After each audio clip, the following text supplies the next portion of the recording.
Rocky Mountain Backcountry, Montana Territory. January 1877. 2:17 a.m. The wind was past 70 miles an hour now. It didn't whistle. It screamed. Snow didn't fall in flakes. It blasted sideways in white sheets, hard as thrown sand, scouring bark from the pines and driving ice into every crack of every cabin on the ridge. In the dark timber above the settlement, trees snapped with gunshot cracks, then went down with a slow, grinding roar you could feel in your ribs. This was the kind of winter night that didn't just test buildings, it hunted them.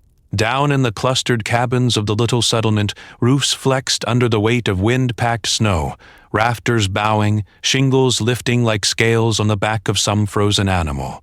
Log walls shuddered as gusts hit, each blast a heavy, invisible fist.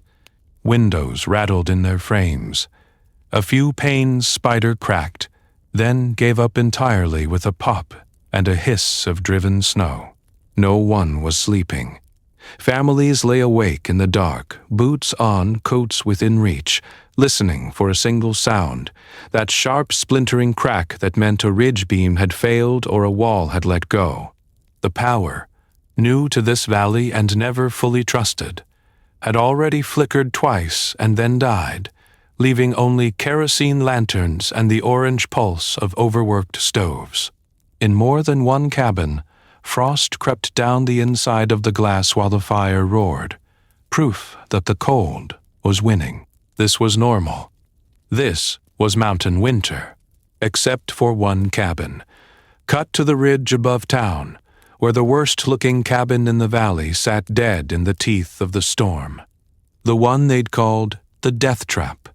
Its silhouette under the snow was wrong. Too heavy at the base, walls oddly thick, roofline low and squat like it was crouching into the wind. Drifts had swallowed half the lower logs, piling clean against the outer wall with no visible eaves to shed them. To the old-timers, it looked like a roof collapse waiting to happen. Yet around that cabin, the storm sounded different. The wind screamed in the treetops.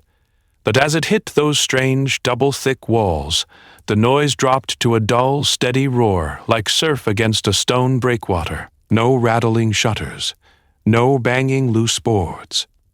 Just snow streaming past, piling higher, as if the building itself refused to move. Inside, the contrast was almost offensive. No frantic stoking, no red-lined stove. Just a small fire burning low in the iron box, blue flames licking lazily around a bed of coals.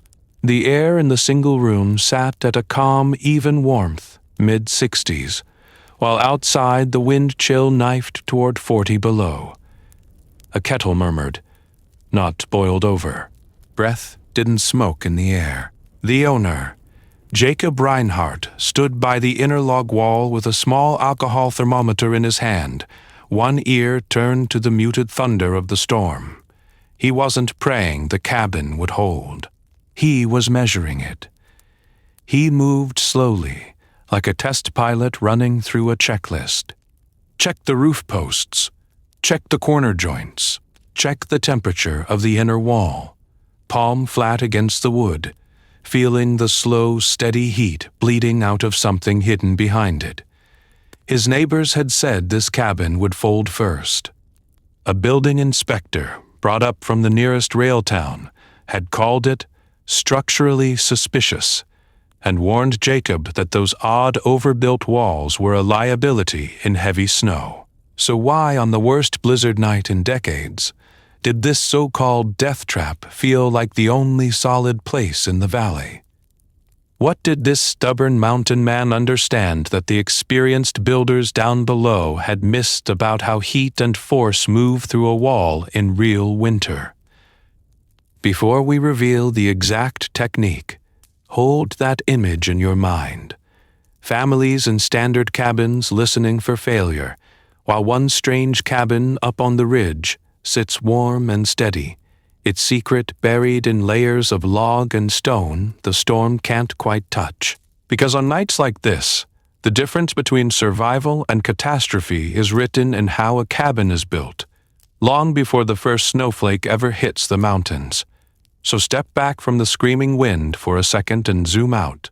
How did an entire valley of old-timers, hired hands, and even the territorial inspector all agree that Jacob's cabin was a death trap, and then watch that same death trap turn into the one place you actually wanted to be when the roads vanished under 6 feet of snow? On paper, their logic made sense.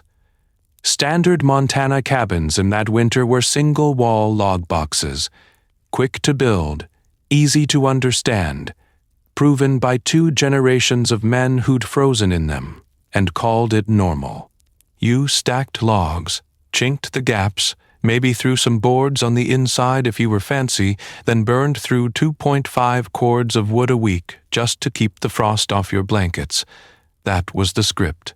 Jacob ripped it up. His neighbors saw danger where he saw design. Double log walls? And 1/8-inch gap filled with stone? To them, that was extra weight begging to collapse. No one talked about load paths, about how weight and wind actually travel through a cabin when the mountains decide to test your work. They just saw more mass, more risk, more chances for the roof to fold like wet cardboard under a 10 pounds per square foot snow load. But the blizzard told a different story, and it told it in numbers. In those standard cabins, interior temperatures clawed their way up to maybe 38, 40, 45 degrees Fahrenheit with a roaring fire. You woke up to ice on the interior walls, nails weeping frost, fasteners popping as wet wood shrank and swelled. Roof lines sagged, corners racked, and every gust threatened to peel shingles and shakes like bark. Inside Jacob's death trap, the thermometer sat at 64 to 68 in the evenings and drifted only into the mid-50s by morning, with the fire cold. No ice on the interior walls. No popped fasteners. No visible roof sag. While his neighbors were feeding the stove like a starving animal, he was burning around 1.2 cords per week, about half their wood, for a cabin that stayed 22 to 28 degrees warmer. So what did this stubborn mountain man understand about load paths, thermal mass, and the way a real continental winter attacks a wall that everyone else missed? He knew that if the weight of snow could travel cleanly from roof to stone foundation, without weak joints or wandering forces, the structure would sit still while everything around it groaned. He knew that if the stone between those log walls could act as a thermal battery instead of dead weight, the cabin would hold heat long after the last ember died. Here's where this stops being just a frontier story and quietly turns on you. If the power went out tonight, roads closed, and temperatures dropped below 0 for a week straight, would your dream cabin, bug-out shelter, or even your current home actually stay warm without constant fuel and grid power? Or would you be watching frost creep along the drywall, realizing your cozy design is bleeding heat through every gap and weak joint? Before we reveal the exact technique, understand the stakes. This isn't about antique nostalgia. It's about knowledge that's been buried for over a century. The difference between survival and catastrophe when the mountains stop playing nice. By the end of this video, you'll know the specific wall system Jacob built, the physics that made it work, and how to borrow those principles: load paths, thermal mass, controlled convection, even if you never stack a single log. Now, let's see what Jacob built, layer by layer, and why the storm itself became his best building inspector. Now, let's see what Jacob built, layer by layer, and why the storm itself became his best building inspector. Outside, the mountains had vanished, white. Just white. Wind driving snow sideways hard enough to sting through wool, piling it in drifts that climbed windowsills and then started swallowing doors. The barometer had dropped like a stone. By hour 12, you could hear the storm working on every weak cabin on that ridge. Roofs that had seemed good enough in calm weather were now carrying snow loads pushing toward 80, 90, even 100 pounds per square foot. Every new gust slammed 50 to 70 pounds per square foot of pressure against the windward walls. This wasn't a pretty winter postcard. This was a structural exam with no mercy and no makeup test. Inside Jacob's cabin, the air was still, warm. The double log wall wrapped around that hidden core of stone like a fist. His neighbors had called it a death trap, a crazy idea that would fold like a cardboard box. But the box that was bending first wasn't his. Across the clearing, one neighbor's single-wall cabin began to complain, a low groan in the rafters. Then a sharp crack, the sound of a roof beam beginning to bow under the drifting snow. Another gust, another bang as nails shifted, fasteners pried, and the load path tried to find somewhere, anywhere to go. Pause it right there. Before the first roof actually fails, before the first beam snaps and dumps 1,000 pounds of wet snow into somebody's living space. Before we reveal the exact technique Jacob used, the wall thicknesses, the spacing, the anchoring hardware that kept his roof from peeling off, hit pause on your own screen for a second. If you're into seeing real cabins pushed to their limit instead of glossy brochure promises, tap like, hit subscribe, and tell us in the comments, where are you watching from, and what kind of winter do you get? Lake effect blizzards? High, dry mountain cold? Damp coastal storms that cut straight through you? Because what did this stubborn mountain man understand that most modern brochures never mentioned? It's not just R value and speed of construction. A lot of today's marketing talks about fluffy insulation numbers and fast build systems, but not what happens when 100 pounds of snow per square foot and 70-mile-per-hour winds hammer a building for 36 hours straight. Most failures don't start in the lumber. They start in the connections, weak anchors, shallow foundations. No continuous load path from roof to ground. That's where Jacob quietly broke the rules.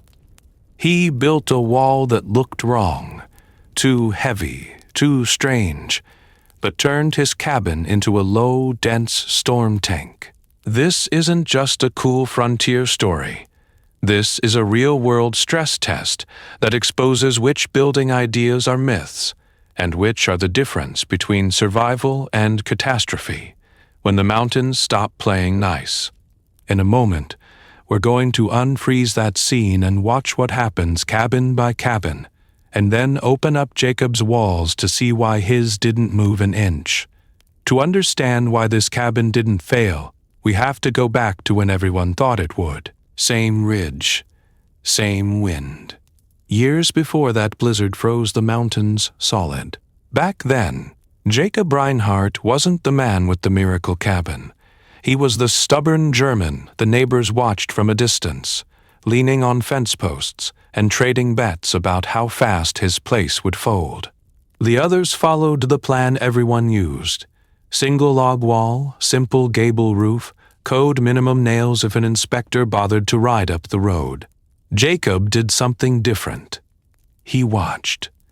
He'd worked on machinery in rail yards and mining camps, the kind of mechanical work where if you misjudge a load path, steel bends and people get hurt. He'd read old engineering handbooks by lantern light, the dry pages about forces and bracing that most men in the valley would have used for kindling. And for 10 winters on that ridge, he stood outside in the dark and actually watched how snow and wind moved. Where did drifts pile? Which side of the cabin shed snow first? When the wind hit 60 miles an hour, which walls groaned and which stayed quiet? He wasn't building a cozy frontier postcard. In his own words, he was building a furnace you can live inside. A fortress against cold, wind, and isolation, designed not for an average Montana winter, but for the worst night he could imagine. Fire low, woodpile thin, wind screaming, thermometer buried below -20 degrees Fahrenheit. So when the others flipped through catalog floor plans, arguing about window views and where to put the parlor, Jacob ignored all of it. No trendy big glass facing the valley. No thin interior paneling just to look refined. He drew his cabin around the stove, the prevailing wind, and the way heat actually moves through wood and stone. What did this stubborn mountain man understand that 2 generations of frontiersmen had overlooked? That physics does not care about tradition. While his neighbors trusted how we've always built, Jacob trusted load paths and air sealing. He overbuilt his roof ties because he knew snow load in those mountains could push past 60, even 100 pounds per square foot. He tied walls to the foundation like a railcar frame, not because a carpenter told him to, but because he'd seen what lateral force does when it has a weak connection to exploit. Before we reveal the exact technique inside his strange double wall, lock in this contrast. On one side of the ridge, cabins built to pass a quick glance from a local inspector. Nails just thick enough, chinking just tight enough. Details that felt proven only because everyone did them. On the other side, a cabin that looked wrong, felt overbuilt, and quietly aligned with the same math used to keep bridges standing. This is where the real theme of Jacob's story sits.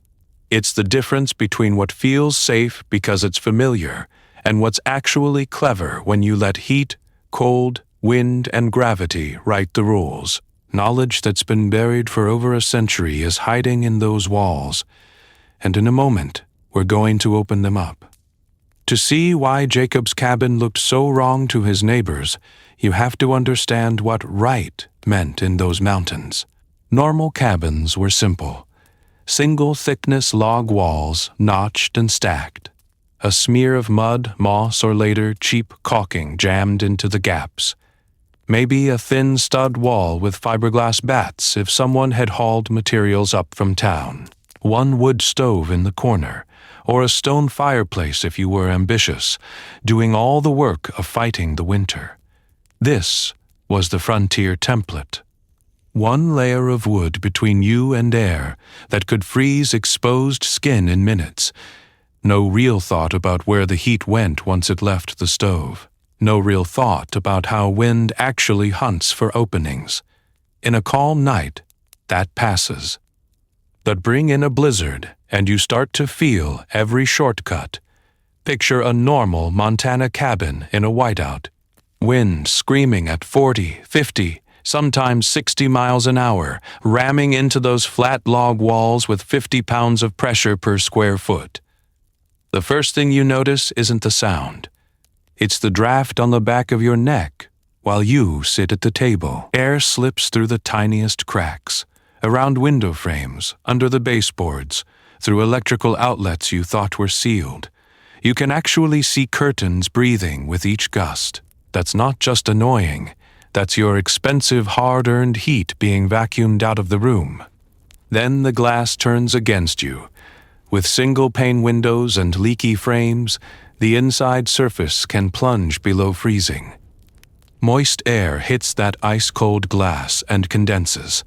Keep the fire low for an hour and you'll find a lace of frost forming on the inside, tracing the sash, creeping down to the sill. Floors? They become their own enemy. Most cabins sat on shallow piers or a rough crawl space. Little or no insulation. Gaps where the wind can run unchallenged. You can have 65 degrees at shoulder height and still feel as if your boots are standing on a block of ice. Families would nail rugs to the floor just to stop the air knifing up between the boards. And when the fire dies, the clock starts. In a typical small cabin, maybe 300 to 400 square feet, indoor temperature can crash from comfortable to shivering in 1 to 2 hours. If it's 10 below with a hard wind, holding above 50 degrees means feeding that stove constantly. Miss a firing in the middle of the night, and you wake up seeing your breath. Here's the twist most builders missed. The walls themselves are rarely the main failure. Solid log in the middle does its job. The weak points are the corners, the roof wall connections, the little penetrations where pipes, chimneys, and wires punch through the shell. That's where the blizzard gets in. Yet that's exactly where typical cabins underinvest time, care, and hardware. Modern research just confirms what Jacob felt in his bones. In real storms, air leaks often steal more heat than the difference between mediocre and great insulation. A half-inch crack at the eave can undo an entire wall of fiberglass. In high wind, your cabin is less a box of solid wood and more a leaky balloon being squeezed from every side. What did this stubborn mountain man understand that his neighbors did not? Before we reveal the exact technique he built into those heavy, wrong-looking walls, you need to see how he turned those weak points, the corners, the roofline, even the air itself, into allies instead of enemies. That's where the difference between survival and catastrophe truly begins. So let's slow the storm down, frame by frame, because to the neighbors, a blizzard was just a lot of snow and wind. To Jacob, it was a machine made of numbers. Start with the wind. In a hard Montana winter blow, that howling you hear isn't just noise. It's pressure. 50, 60, sometimes 70 pounds per square foot slamming into a cabin wall. Imagine a grown man standing on every square foot of your siding, all at once, trying to shove the whole wall sideways and peel the roof straight off. That pressure doesn't just push, it pries. It looks for the tiniest gap where a roof isn't tied down, where a corner isn't braced. One loose nail, one lazy notch. The wind gets under an edge and turns your shingles into scales, your roof into a lever. Houses don't blow away as much as they unzip, one failed connection at a time. You've seen tin roofs peeled back like a sardine can? That's wind pressure winning a very simple argument. Then the snow joins in, not the pretty postcard flakes. Wet, heavy mountain snow, stacking up at 60, 80, 100 pounds per square foot on a low, flat roof. It doesn't shout like the wind. It whispers. Hour after hour, that weight presses down bending rafters, flattening the crown out of beams, pushing walls outward at the top. It's slow. It's quiet. And then, one night, something cracks. If that weight doesn't have a clean path to the ground, it will invent one. That's the idea most of Jacob's neighbors never learned to name. Load paths. Every pound of snow on the roof, every gust on the gable has to travel through a continuous chain. Roof to walls, to foundation, to the frozen earth beneath. Break that chain anywhere, and the load doesn't disappear. It just concentrates at the weakest joint and snaps it. Undersized rafters bow. Poorly braced corners rack into diamonds instead of staying square.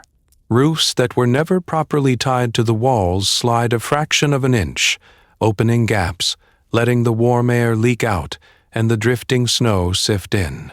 Foundations that heave or shift in the frost twist the whole cabin so that doors stick, walls crack, and suddenly one storm turns into a structural domino effect.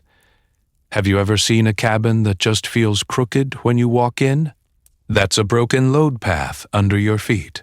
What did this stubborn mountain man understand that the others did not?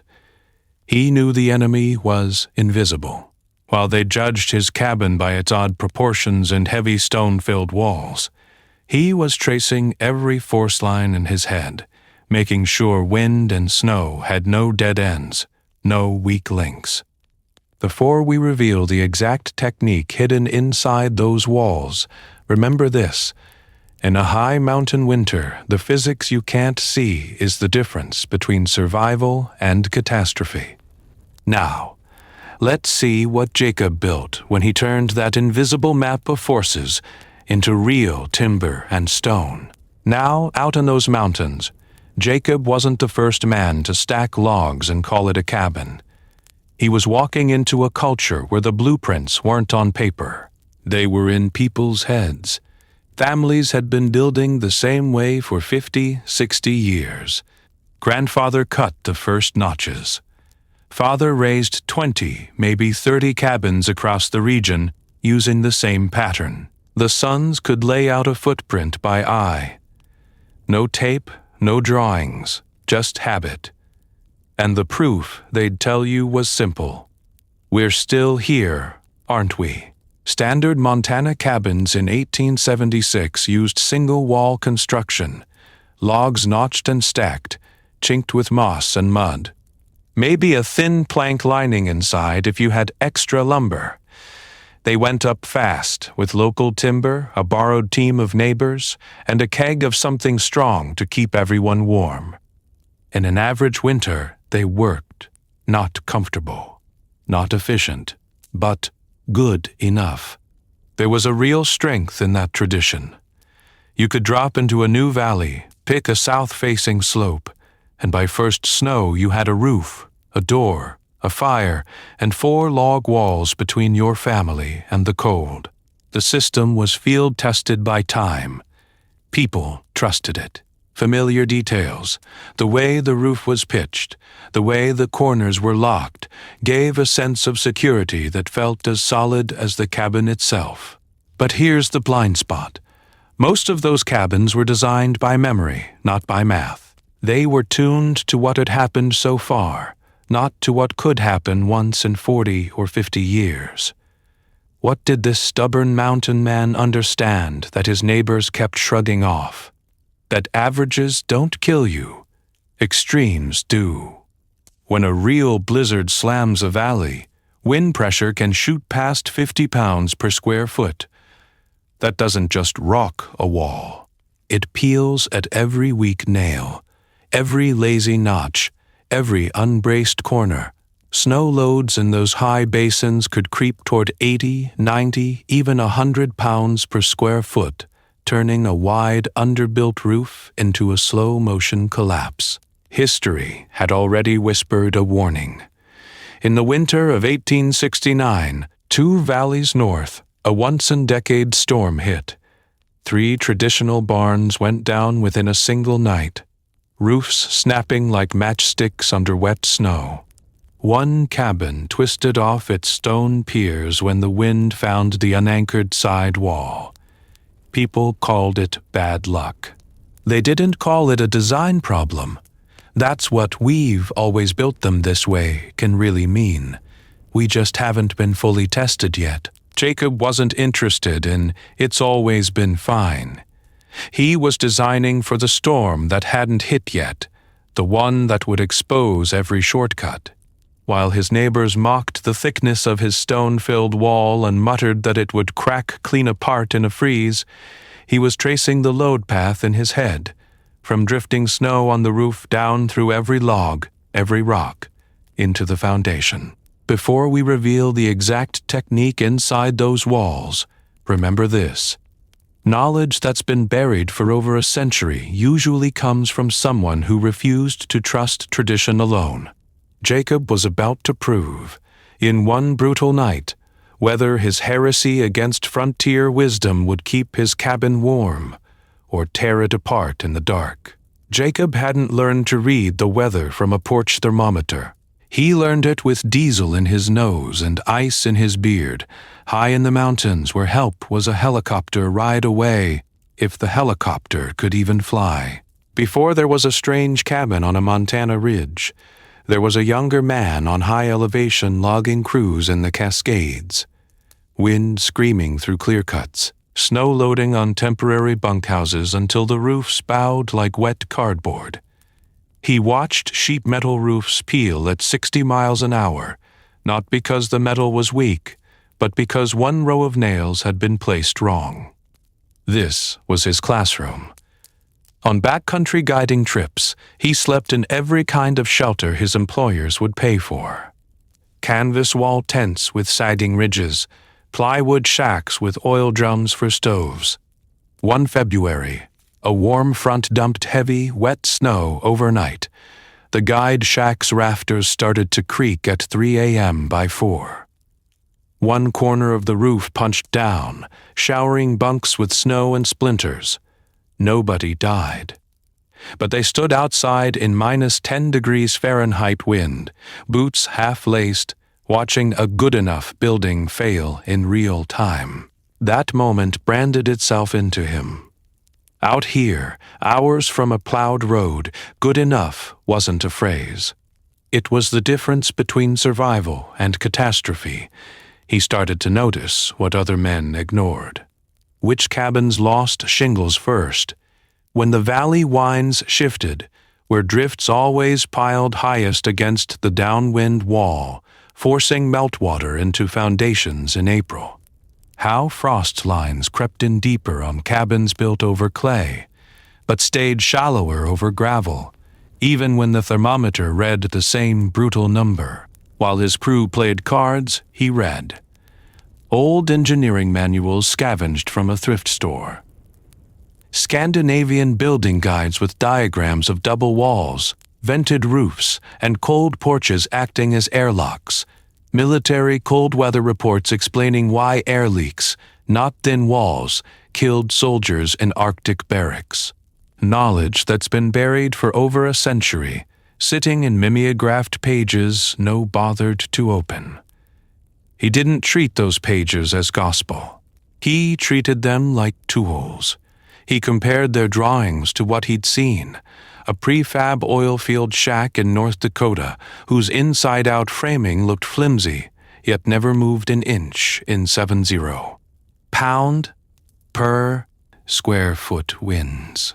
A remote Alaskan cabin with a strange double-stud wall that flexed under snow load but refused to crack. What did this stubborn mountain man understand that his future neighbors on the ridge would laugh at? Load paths. How wind pressure doesn't hit a wall. It travels through every connection, every nail down into the ground. How snow doesn't simply sit on a roof. It tries to spread the cabin apart. The real pattern interrupt came one New Year's cold snap. He was stuck in a cheaply built guide bunkhouse when the propane heater died at -35 degrees Fahrenheit. Within an hour, frost traced every air leak in silver lines across the interior paneling. Warm air wasn't just escaping, it was being sucked out through every unsealed joint. That night, wrapped in every layer he owned, he realized something simple and terrifying. Most cabins weren't cabins. They were sieves with stoves. So when he finally scraped together enough money for land on that exposed Montana ridge, he made a decision. He would not build a weekend cabin for Instagram. He would build a lifeboat, a structure that could take 100 pounds of snow per square foot, 7-0, pound blizzard winds, and a dead still night at -40 degrees Fahrenheit, and stay warm, tight, and standing. Now, let's see what Jacob built when those years of watching failures, reading dead men's manuals, and listening to the wind all collided in one crazy wall system his neighbors were sure would kill him. He didn't start with a floor plan.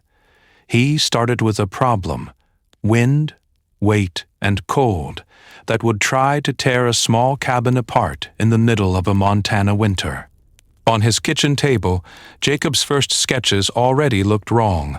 The profile was low, almost crouching into the hill instead of standing proud against the mountains. The roof pitch was modest, not the tall, dramatic gable his neighbors loved to pose in front of. And on the west, storm-facing side, almost no glass, just a narrow band of small punched openings when everyone else was dreaming of big-picture windows. To the locals, it looked like he was designing a root cellar with aspirations. To Jacob, it was a lifeboat. On paper, his priorities were brutally clear. Every pencil line from roof to foundation was a continuous load path, tracing how snow load and 70-pound blizzard gusts would push down, then flow safely into the stone foundation. Corners were thickened, not prettied. Overhangs were short, so the wind had less to grab. The cabin didn't pose to the valley. It ducked from the storm. He wrote in the margins, "Minimize wind-catching surface. No weak connections. No hinge points." You can almost see him running the blizzard in his head, force by force, hour by hour. Then there was the wall. Not one fat line like every plan book in town showed, but two parallel lines, drawn carefully, with a conspicuous gap between them. Along that gap he scribbled, "Thermal mass, delay heat loss," and, in tighter script, "Decouple exterior from interior." What did this stubborn mountain man understand about heat and cold that 2 generations of frontier builders had ignored? His neighbors flipped through their Sears patterns and local plan sheets and saw the opposite. Tall log walls, lofted gables, a full glass wall facing the view so you could brag about it in the saloon. These were cabins meant to look warm in a brochure, not "stay warm at -30 degrees Fahrenheit, with the fire dead and the wind howling." Jacob's notes said something else entirely. "Holds 55 to 60 degrees Fahrenheit by morning with fire out." That was not decoration. That was the difference between survival and catastrophe when the woodpile ran low or a man was too sick to feed the stove at 3 a.m. Before we reveal the exact technique hidden in those double lines, picture the first day the frame went up. The ridge sat lower than the neighbors. The storm wall had almost no windows.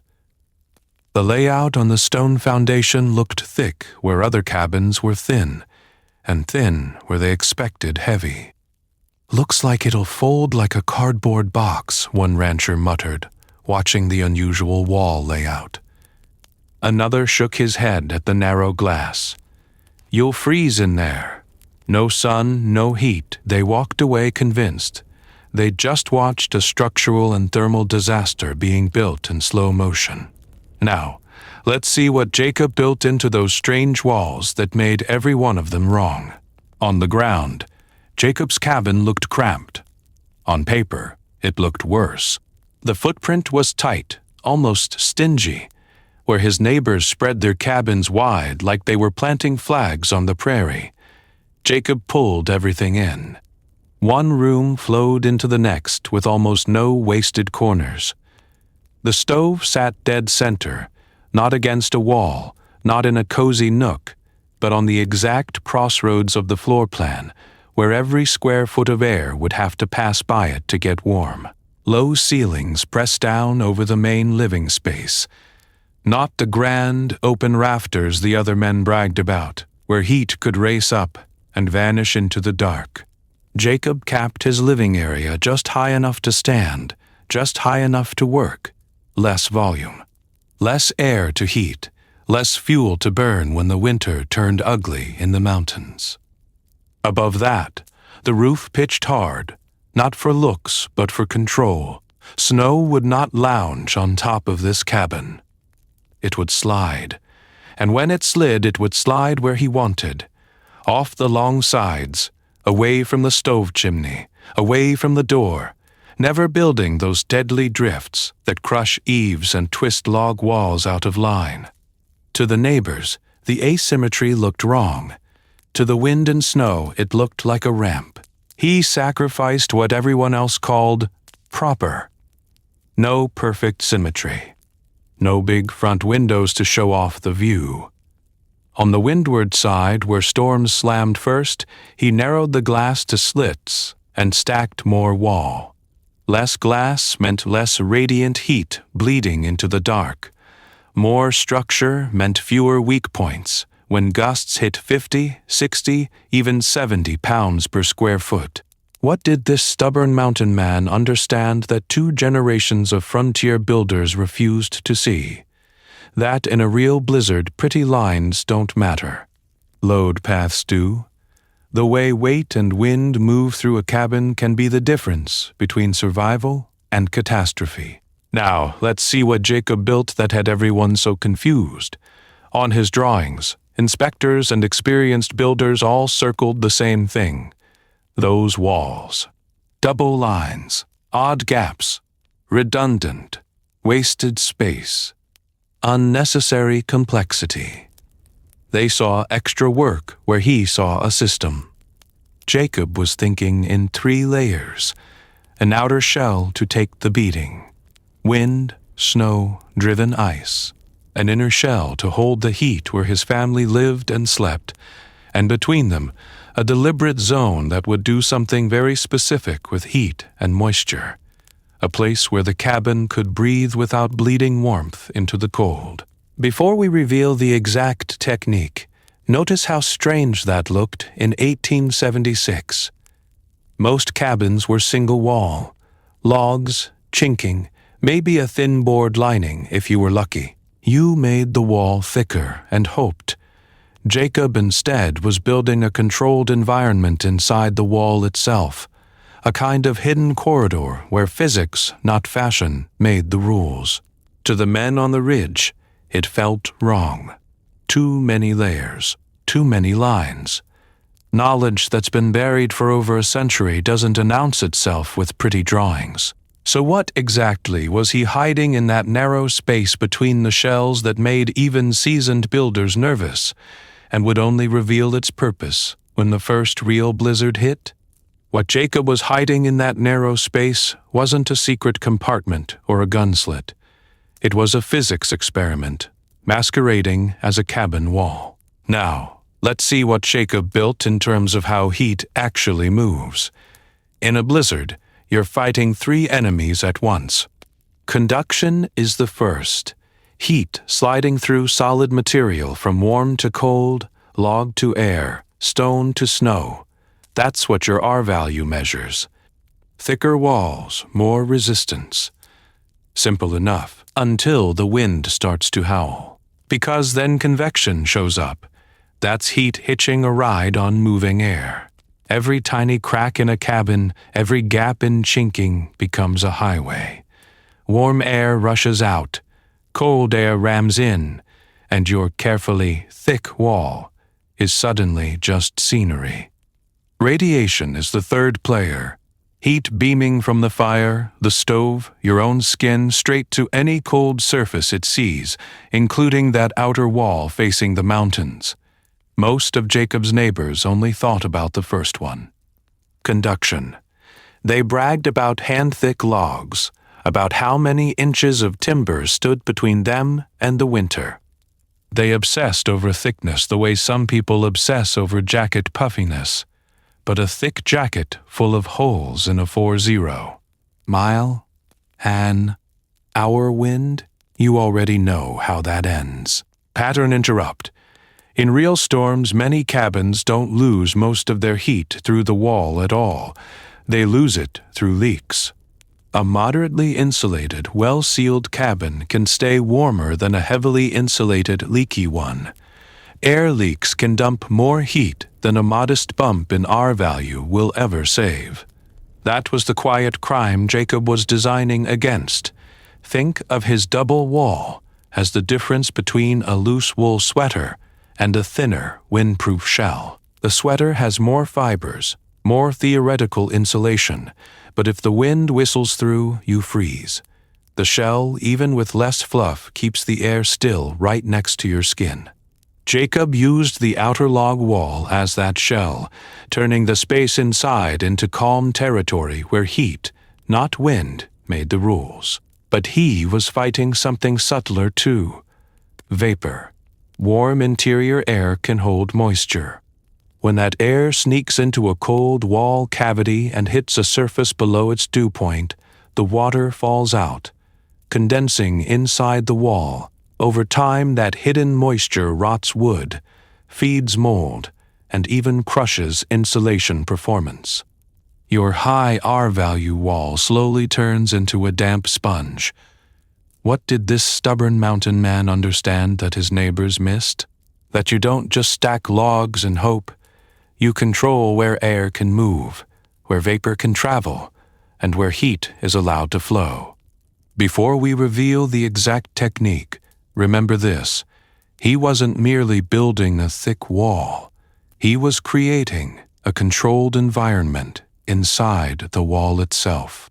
In a winter where the difference between survival and catastrophe could be a few degrees, Jacob was quietly turning that narrow cavity into a stable, dry, warm engine. Next, you'll see how stone, placement, and ceiling turned that death trap into a thermal battery the blizzard couldn't touch. To see why Jacob's wall was so shocking, you have to see what everyone else was building. Not in theory, in cross-section. Picture a typical frontier cabin wall, the way a saw would slice through it. Outside, you've got rough siding or bare boards slapped on to keep the wind off. If the builder was careful, there might be a crude paper or cloth layer, the ancestor of modern house wrap, tacked underneath. Then thin plank sheathing nailed horizontally or diagonally. Behind that, the skeleton, 2x4 or 2x6 studs, 16 inches on center with loose fiberglass bats jammed between them, if you were lucky enough to have factory insulation at all in later years. Inside, thin boards or drywall, maybe some tongue-and-groove paneling to make it feel finished. That's the normal wall. It looks solid. It satisfies the inspector. The neighbors nod. But watch what happens when a real mountain winter hits it. Blizzard night. Wind screaming at 50, 60, even 70 pounds per square foot against that siding. Air doesn't politely knock, it hunts for gaps. Every nail hole, every crooked board, every little crack around a window or outlet box becomes a nozzle. Wind-driven air pushes straight through those tiny openings, into the stud cavities around the fiberglass. Fiberglass doesn't stop air, it just slows it, so the cold air snakes through, scrubbing heat off the interior surface as it goes. Inside that wall, surfaces drop below the indoor dew point. The back of the sheathing, the cold faces of the studs, the metal nails, they all become condensation points. Moisture forms, then freezes, melt. Freeze again, season after season. That dry wall quietly rots from the inside while you sit by the fire, wondering why the cabin still feels cold. Now watch the studs themselves. Each 2X is a thermal bridge, a solid wooden ladder, rung connecting warm room to frozen outdoors. Even with code minimum insulation between them, those studs bypass the fluffy bats and conduct heat straight out. That's why in a blizzard you can sometimes trace the stud pattern with your hand on an interior wall. Warm stripe, icy stripe, warm stripe. Drafts at the outlets. A weird, cold band near the floor. The heater never shuts off. Structurally, the picture isn't much prettier. The thin sheathing and its nails are doing almost all the racking work, trying to keep the wall from folding like a cardboard box under wind load. Corners might have a token brace, or just rely on the sheathing and wishful thinking. At the top, uplift forces grab the roof, prying at the connection between rafters and top plates, trying to peel the whole lid off the cabin. Most failures in these storms don't start with snapped lumber. They start at those connections. So what did this stubborn mountain man understand that his neighbors did not? Before we reveal the exact technique, fix this contrast in your mind. The conventional wall is a patchwork. Insulation here, structure there, air sealing somewhere, maybe. Each part fights its own battle. Jacob's goal was different. He wanted a wall that worked as one piece, spreading loads like a snowshoe in deep drifts, smoothing temperature swings like a stone hearth that never quite cools. In a storm where the difference between survival and catastrophe could be a few degrees and a few nails, he wasn't satisfied with good enough code. Now, Let's see what Jacob built when he decided the entire wall should act like a shock absorber, for heat, for wind, for the full weight of a mountain winter. Now, let's see what Jacob built when he decided the entire wall should act like a shock absorber, for heat, for wind, for the full weight of a mountain winter. From the outside it looked wrong from the very first course of logs.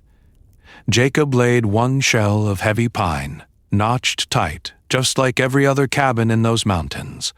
Then a second shell inside it, running parallel, same height, same care, but set in about 18 inches. Between them, a deliberate, continuous gap rising from just above the stone foundation to well over shoulder height. 2 walls, 1 cabin. A mysterious, empty slice of space in between. To his neighbors, it was madness. They watched those twin log lines rise and shook their heads. Double the cutting, double the hauling, double the notching. For what? You're doing the same work twice, one rancher laughed. Another called it a cold grave for your heat. A dead space that would trap moisture, rot the logs, and probably collapse under the first heavy snow load. But Jacob wasn't building a thicker wall. He was building 2 different worlds, separated by that gap. The outer wall was the fighter. It took the beating, direct wind pressure that could hit 50, 60 pounds per square foot in a real blizzard. Snow slamming sideways, ice crust forming in every crack. That shell was allowed to move a little, flex a little, creak under the load of the storm. It was the armor. The inner wall was the sanctuary. Shorter spans, tighter joints, fewer penetrations. Its job was to stay warm, stay stable, stay almost unaware that outside, roofs were peeling and drifts were climbing windowsills. In modern terms, Jacob was decoupling the chaos from the calm. Temperature swings, mechanical stress, all taken up by that sacrificial outer skin before they ever reached the living space. What did the stubborn mountain man understand that 2 generations of frontier builders kept ignoring? That most failures don't start in the middle of a beam. They start at the connections, where cold, vibration, and wet work together. By separating the shells, he broke the direct path for both heat loss and force. Wind that shoved on the outer logs didn't shove directly on the inner ones. Cold that knifed through chinking hit the gap and slowed. Before we reveal the exact technique he used to turn that gap into a massive thermal battery, you need to see why the empty space terrified people. To them, a wall was solid, or it wasn't a wall. That cavity looked like wasted lumber and wasted time. They pictured stagnant air, frost collecting, hidden rot quietly eating through both shells. But Jacob wasn't leaving it empty. Not just air, not just a sprinkle of loose insulation. He had a particular material in mind, with a density and heat behavior no one in that valley associated with cabin walls, a choice pulled from knowledge that's been buried for over a century, and from the riverbeds and ridges right under their boots. So when the gap was sealed from weather and rot, Jacob began bringing in what everyone else thought was the worst idea you could cram into a cabin wall in a Montana winter: stone. Not just any rock he tripped over in the yard either. Granite hauled from the riverbed, fieldstone pried from the frozen pasture, darker slabs from the south ridge. He tested pieces with his hands by the stove, feeling how long they held warmth. To his neighbors in the mountains, this looked like madness. Why fill your walls with the very cold the valley was trying to escape? What did this stubborn mountain man understand about heat that 2 generations of frontiersmen had overlooked? Now let's see what Jacob built in that 1/8-inch cavity. He wasn't chasing looks. He was chasing density. Granite, riverstone, tight-grained fieldstone, all heavy, all with enough specific heat that each cubic foot could store roughly 3 times the energy of the same volume of dry pine. In simple terms, you could explain to a tired homesteader at midnight: wood is the fire, stone is the battery. Thermal mass is that hidden trick. Dense material absorbs heat slowly, soaking it up over hours while the stove roars, then leaks it back out just as slowly when the fire dies. Instead of wild swings, 80 degrees by the fire at midnight, 38 by dawn, you get a long, gentle glide. The cabin doesn't chase the cold, it resists the swing. Before we reveal the exact technique he used to stack thousands of pounds without crushing the logs, look at his method. Jacob laid the first courses tight to the inner wall, flat faces kissing the wood, then leaned the next stones so they bridged toward the outer wall. Every piece was turned, nudged, and replaced until it locked against its neighbors. The goal was contact. Stone touching stone, almost no hidden voids where air could swirl. Those tiny air pockets? That's where convective loops form, little invisible chimneys that steal heat and carry it upward, dumping it where you don't need it. Jacob wanted conduction, not convection, heat moving slowly through solid material, not racing around in circles. He kept that dense core rising from the floor to about 7 feet high. Not to the rafters, not to the peak, to the height where people actually live their lives. Sitting at the table, standing by the stove, lying in a bunk. Your chest, your back, your hands. The thermal mass zone wrapped the human body in a stable envelope, radiating a gentle, even warmth straight at skin instead of just heating the air above your head. His neighbors shook theirs. To them, this was a wall full of cold rock that would suck the heat out of the room forever. To Jacob, it was a slow charger. The stove and low winter sun would feed that stone all day.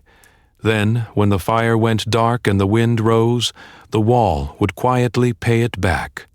But stone alone wasn't enough. The way the heat moved through that double wall during the blizzard, the hidden path that kept his cabin warm while others froze, that part no one in the valley saw coming. Now let's see what Jacob built when talk turned into timber and stone. He didn't start with the walls. He started with the ground. 4 feet down, past the frost line, past the loose topsoil the neighbors were happy to sit on, he chased solid bearing. Stable gravel here, a tongue of bedrock there. That trench became a continuous ring, a stone and lime foundation wide enough to carry not one wall, but 2. To the men watching from their saddles, it looked ridiculous. "Digging a mine shaft for a cabin," one of them muttered. But Jacob was carving in a load path, vertical weight from the logs, lateral shove from blizzard winds, the crushing burden of wet mountain snow. He wanted all of it to run straight into the earth, not through some wobbly corner post. From that base, he raised the first shell, outer logs notched and stacked, chinked tight. Then, inside that, offset on a ledge in the foundation, he built a second log wall, 18 inches inboard. 2 cabins, one inside the other. A carpenter's mistake, according to the valley. A structural diagram, according to physics. Here's where it gets interesting. Before we reveal the exact technique of how he handled the roof and the stove, you need to see how he locked those shells together without killing the thermal mass. Every few courses, Jacob drove in short cross ties. Seasoned hardwood pins and flat stones bridging from outer log to inner log. Not solid beams that would bleed heat straight through, but staggered connectors, leaving the majority of that 18-inch gap open for stone. He carved shallow ledges into the inner faces of the logs, little shelves that caught and cradled the rock. The ties kept the walls from spreading under the weight. The ledges turned that gap into a vertical stone mold. Then came the rhythm. A section of outer wall up a course, stone filled to match. Carefully chosen river rock and sandstone, largest pieces first, hand set like eggs in a basket. No big voids, no loose rattling pockets. He tamped fines and smaller fragments into every crevice until each lift acted like a single solid column. Then he'd bring the inner wall up, pin across, and repeat. Stone is different when it's continuous. A pile at the base just sits there. But a band of dense rock running from foundation to shoulder height becomes a thermal spine. Heat from the stove, from the low winter sun on the outer wall, from human bodies pressed close at night, all of it soaked into one connected mass that could equalize temperature across the entire occupied zone. What did this stubborn mountain man understand that his neighbors did not? That warmth isn't only about insulation. It's about time.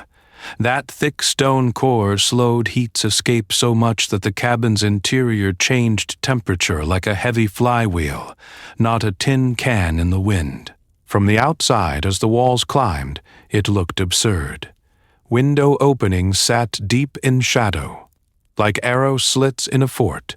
The eaves were extended and braced to clear what the locals now joked was Reinhardt's bunker. In a valley of thin single-wall shacks, his cabin looked overbuilt, ominous, almost defensive against the mountains themselves. They laughed at the thickness, at the weight, at the effort. But that continuous stone column, locked from footing to shoulder height, would soon mark the difference between survival and catastrophe, when the first real blizzard tested every wall in the valley. To the neighbors, that stone core sitting on a deep footing already looked excessive. But what none of them saw was the invisible skeleton tying Jacob's entire cabin together, from the shingles catching the snow to the rocks buried below the frost line. Engineers today call it a continuous load path. Every pound of weight, every gust of wind, every shove of drifting snow has a clear route to the ground. No weak links, no lonely boards hanging on by one nail and a prayer. Jacob built that in 1876. With hand tools and hardware he hauled up into the mountains by wagon. Now, let's see what Jacob built when he started stacking those roof rafters. Where most cabins in the valley used a couple of spikes toe-nailed into the top log, he cut clean birdsmith seats and locked each rafter to the wall with forged straps and early hurricane ties. Wind hitting the roof didn't just tug on a few nails, it had to drag the entire wall, the stone, and the foundation with it. That is a very different fight. At the corners where most cold-weather cabin failures begin, he doubled down. Long metal straps wrapped from the top course of logs, down across the sill, and into the floor beams. The walls weren't just stacked. They were stitched. When the blizzard later tried to rack that cabin sideways, those straps turned 4 separate walls into one rigid box. Below that, the floor wasn't floating loose on the foundation like many frontier shacks. Jacob pinned the sill logs to the stone footing with overlength spikes and iron dowels, then tied the floor joists to the sills with more hardware. Wall to floor, floor to foundation, roof to wall. Each connection overbuilt far beyond what any territorial code, if one had even existed, would have asked for. What did this stubborn mountain man understand that his neighbors missed? That lumber almost never fails in the middle. Research from modern cold regions shows the same pattern Jacob intuited. Cabins die at their joints and corners. Nails back out. Unbraced corners twist. Roofs peel off at the eaves under 50, 60, even 70 pounds per square foot of wind pressure. Jacob quietly poured his effort into exactly those weak points. And then there were the walls themselves. That stone fill wasn't just about heat. 8,000 pounds of dense rock, wedged between double log shells, created a massive, stiff spine that resisted racking. When the wind slammed one gable and tried to turn the cabin into a parallelogram, the stone said no. The fasteners and sheathing no longer had to fight the storm alone. They had a heavyweight partner. From the trail, it only looked heavy and weird. A bunker, not a home.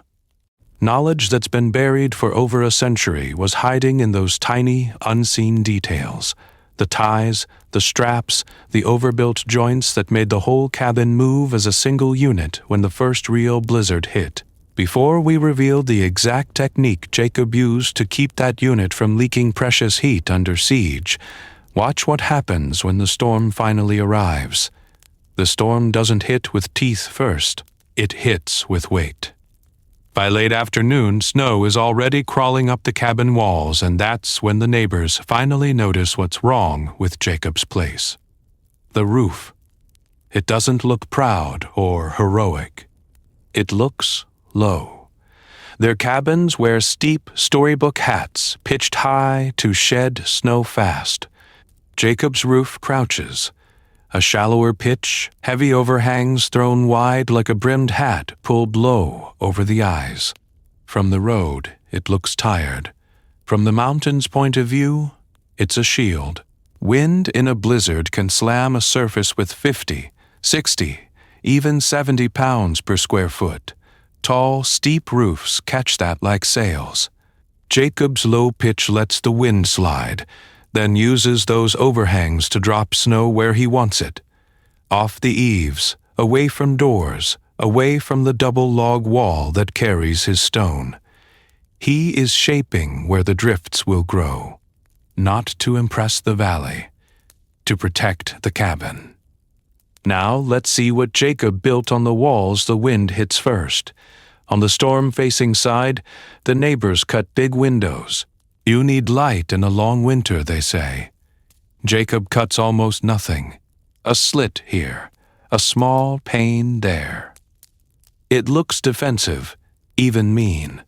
But each missing window is one less weak spot in that thermal battery of stone and log. Every opening interrupts the load path. Every big sheet of glass is a cold bridge, a place where heat leaks and wind claws. What did this stubborn mountain man understand that 2 generations of cabin builders kept ignoring?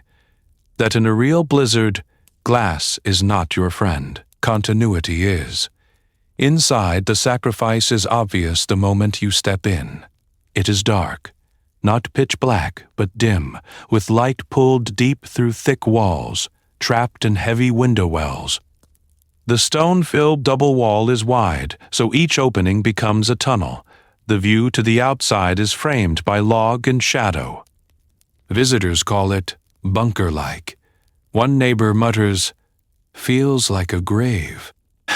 They're used to bright, single-wall cabins where daylight pours through generous windows, and every creak in the wind reminds you how thin those walls really are. Jacob's interior feels closed. The air is still. The cold stays outside, but so does the illusion of openness. This is not a cabin that flatters your mood. It defends your body. Even the ceiling conspires against appearances. Where others reach high to feel grand, Jacob drops his just a little. Not low enough to stoop, but low enough that the warm layer of air doesn't hover uselessly above your head. Less volume to heat, less stratification, more control when the fire dies at 3 a.m. Before we reveal the exact technique that lets his stone walls keep radiating heat long after the flames go out, stay in this room for a second. Listen to how the death trap narrative writes itself. Dark, thick, low. Windows that feel like slits, a roof that seems too flat. To frightened minds, that reads as suffocation, as collapse, as no escape. To physics, it reads as survival. When the blizzard finally buries the ridge and roofs start cracking in the night, Jacob's uninviting little bunker will do something his neighbors never expected. It will go quiet. Too quiet, in fact. And that's where the real shock begins. Too quiet until the men who'd warned him it would all come down came stomping back up the trail. Weeks before the blizzard, they had stood in that same clearing, boots in the dust, eyes on the strange double wall. 3 men, 3 trades, 1 shared opinion. This cabin was asking to die. First was Henry Cole, the county building inspector. Cautious, thin notebook, thicker rule book. He was the kind of man who got uneasy if a cabin didn't match the little diagrams in his office. When he walked around Jacob's place, he didn't even try to hide it. Double shell, stone in between, no proper studs, no ledger the way we write it up, he muttered. This wall system is structurally suspicious. That phrase would get repeated in town like a joke, structurally suspicious, as if the cabin itself had committed a crime. He jabbed a pencil at the gap between the log shells. You trap moisture in there? You won't see it until the rot's eaten half your frame. Snow load on that flat roof, wind from the canyon, and all that dead weight in the walls? You're multiplying your failure points, Reinhardt. Freeze-thaw will tear this apart. Next came the veteran carpenter, Elias Ward, 30 winters of stick-framing cabins in those mountains. He'd built the sheriff's place, the schoolhouse, half the barns in the valley. To him, a proper wall was single, honest timber, not this layered contraption. He spat into the dirt, shook his head. You took good logs and turned them into a crate to hold rocks. That's a waste of good timber. Those stones settle different than wood. You'll get gaps, shifting, endless headaches. Every thaw, every cold snap, that wall will move funny. Then you'll be chasing mold and drafts until you give up and tear it down. And then there was old Tomas the mason, Polish, gray-bearded, hands like worn riverstone. He took one look at the stone infill and his face tightened, like Jacob had personally insulted 300 years of masonry. Stone belongs in foundations and chimneys, he said, tapping the outer logs with his hammer. You put it between wood like this, it just holds cold. No footing under each lift, no lime bed, nothing to drain. Differential settling, trapped damp, frost wedging. You're loading a small cabin like a church tower in a swamp. Their warnings were specific, and they weren't wrong in the world they knew. Trapped moisture, hidden mold, dead load in a freeze-thaw climate where roofs already failed under 60, 80, even 100 pounds of snow per square foot. Most cabins on that ridge would lose heat through air leaks long before the logs themselves failed. But to these men, Jacob had invited collapse on both fronts. Now here's the pattern interrupt. Jacob didn't argue. What did this stubborn mountain man understand that let him stand there, 3 experts circling his cabin like vultures, and just nod? He listened.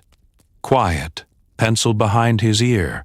He took notes in a small German notebook, checked his figures on load paths, recalculated his snow load, double-checked the hardware tying roof to wall, wall to foundation. Then he went back to stacking stone, tapping each rock into place so it kissed its neighbors, tightening the ties between the shells. Before we reveal the exact technique that turned this structurally suspicious experiment into knowledge that's been buried for over a century, you need to see one more thing. How those same men reacted when the blizzard hit. The roofs began to crack, and Jacob's death trap cabin stayed not just standing, but warm. The neighbors were sure they knew how Jacob's death trap would actually kill him, not in a dramatic roof collapse. Quietly, from the inside out. In a Montana winter, a dense, cold stone layer sandwiched between 2 wooden shells sounded like a slow-motion disaster. Warm, moist air from cooking and breathing on the inside. Somewhere in that 1/8-inch gap, they imagined, the temperature would hit the dew point. Water would condense on the stone, soak the logs, and start a hidden rot that wouldn't show until the cabin was already dying. They'd seen it before, in cruder form, single-wall cabins sheathed later with tight boards and tar paper. No gaps, no drying. Within a few winters, the logs behind turned black and soft, the way bread goes when it's sealed in a damp sack. To them, Jacob hadn't built a marvel. He'd stacked 8,000 pounds of riverstone into a moldy coffin. What did this stubborn mountain man understand that they didn't? He understood that moisture is like heat. It moves, and you can either trap it or you can give it a path. Now let's see what Jacob built when no one was watching. On the warm side of the cabin, just behind his inner log wall and chinking, he laid a primitive vapor retarder, tight-fitted boards oiled with linseed and resin where he could spare it, creating a layer that slowed vapor leaving the room without turning the wall into plastic. It wasn't sealed like a jar. It was throttled. Before we reveal the exact technique he used at the base of the wall, picture the worst place for water, down low, where meltwater and capillary rise try to climb. Jacob set his double logs on a lifted stone foundation, then slipped flat shale and bark between the bottom logs and the core fill. Those thin, seemingly trivial layers acted as capillary brakes, interrupting the microscopic wicking that drags water up into wood until it rots. Inside the cavity, the stone itself was never smeared into a solid wet sponge. He used lime-rich mortar in thin beds, and, in some vertical seams, none at all. Lime-based mixes can take in and release moisture, buffering spikes the way a battery smooths electrical load. Tiny air channels remained, running up through the stone to the top of the wall. At the outer skin, the logs were chinked tight against wind, but not wrapped in tar. No asphalt. No early plastic. Just breathable clay and lime plasters that shed liquid water yet let vapor escape. Any snowmelt or wind-driven rain that did work in through a crack had somewhere to go. Down weep paths Jacob left at the base of the fill, out over the stone foundation, and away into the frozen ground. This was not a stone core sealed in a plastic coffin. It was part of a hygric system. The same quiet physics that lets old European masonry farmhouses in wet valleys stand for centuries. Absorb, hold, release, repeat. While the neighbors whispered that his walls were slowly rotting in secret, Jacob had built something more forgiving to moisture than many modern, tightly sealed cabins with perfect insulation and terrible drying paths. In that blizzard, when their own walls began to sweat and frost between layers, his death trap stayed dry, warm, and waiting to prove a different kind of failure. The cabin stood there on the ridge like a dare, and the town answered with laughter. At the hardware store, Jacob's walls went up one roomer at a time. Men leaning on nail kegs would glance toward the mountains and shake their heads. "You see that stone coffin he's building up there?" one would say, loud enough for the clerk to hear. "Castle to freeze in," another would add, tapping a crate of 16-penny nails. Man builds himself a fridge with a chimney, then calls it a cabin. The joke would roll down the aisle, gather a few more details, and head out the door with the next customer. At the diner, over weak coffee and strong opinions, it got sharper. "You know what he's making?" a rancher told the table. "A bunker for someone who doesn't understand insulation." Laughter. Forks clinked. Bets were made. $10 said it wouldn't stay above freezing inside come January. 20 said his water bucket would ice over before dawn. No one was betting on warm. Up on the ridge, Jacob heard pieces of it. Sound travels strangely in cold mountain air. A shouted joke from a wagon road. A visiting neighbor calling it that castle to freeze in, as if he weren't standing 10 feet away, hands on a half-set stone. He would pause. just for a breath. Eyes on the horizon, not the man. Then he'd bend, measure, trim a log, set another block of riverstone into the waiting cavity between the twin log walls. Now, let's see what Jacob built while they mocked him. 2 log shells 18 inches apart rising together, each course chinked tight, the gap slowly filling with dense stone that the neighbors only saw as dead weight and future misery. Around him, 20, maybe 30 conventional cabins dotted the draws and creek bottoms. Single walls, wide chinks, thin board liners if you were lucky. They've always done fine, people said. My father's cabin was like that. His father's too. Who's this German to tell the mountains they're wrong? That's the power of social proof on a frontier.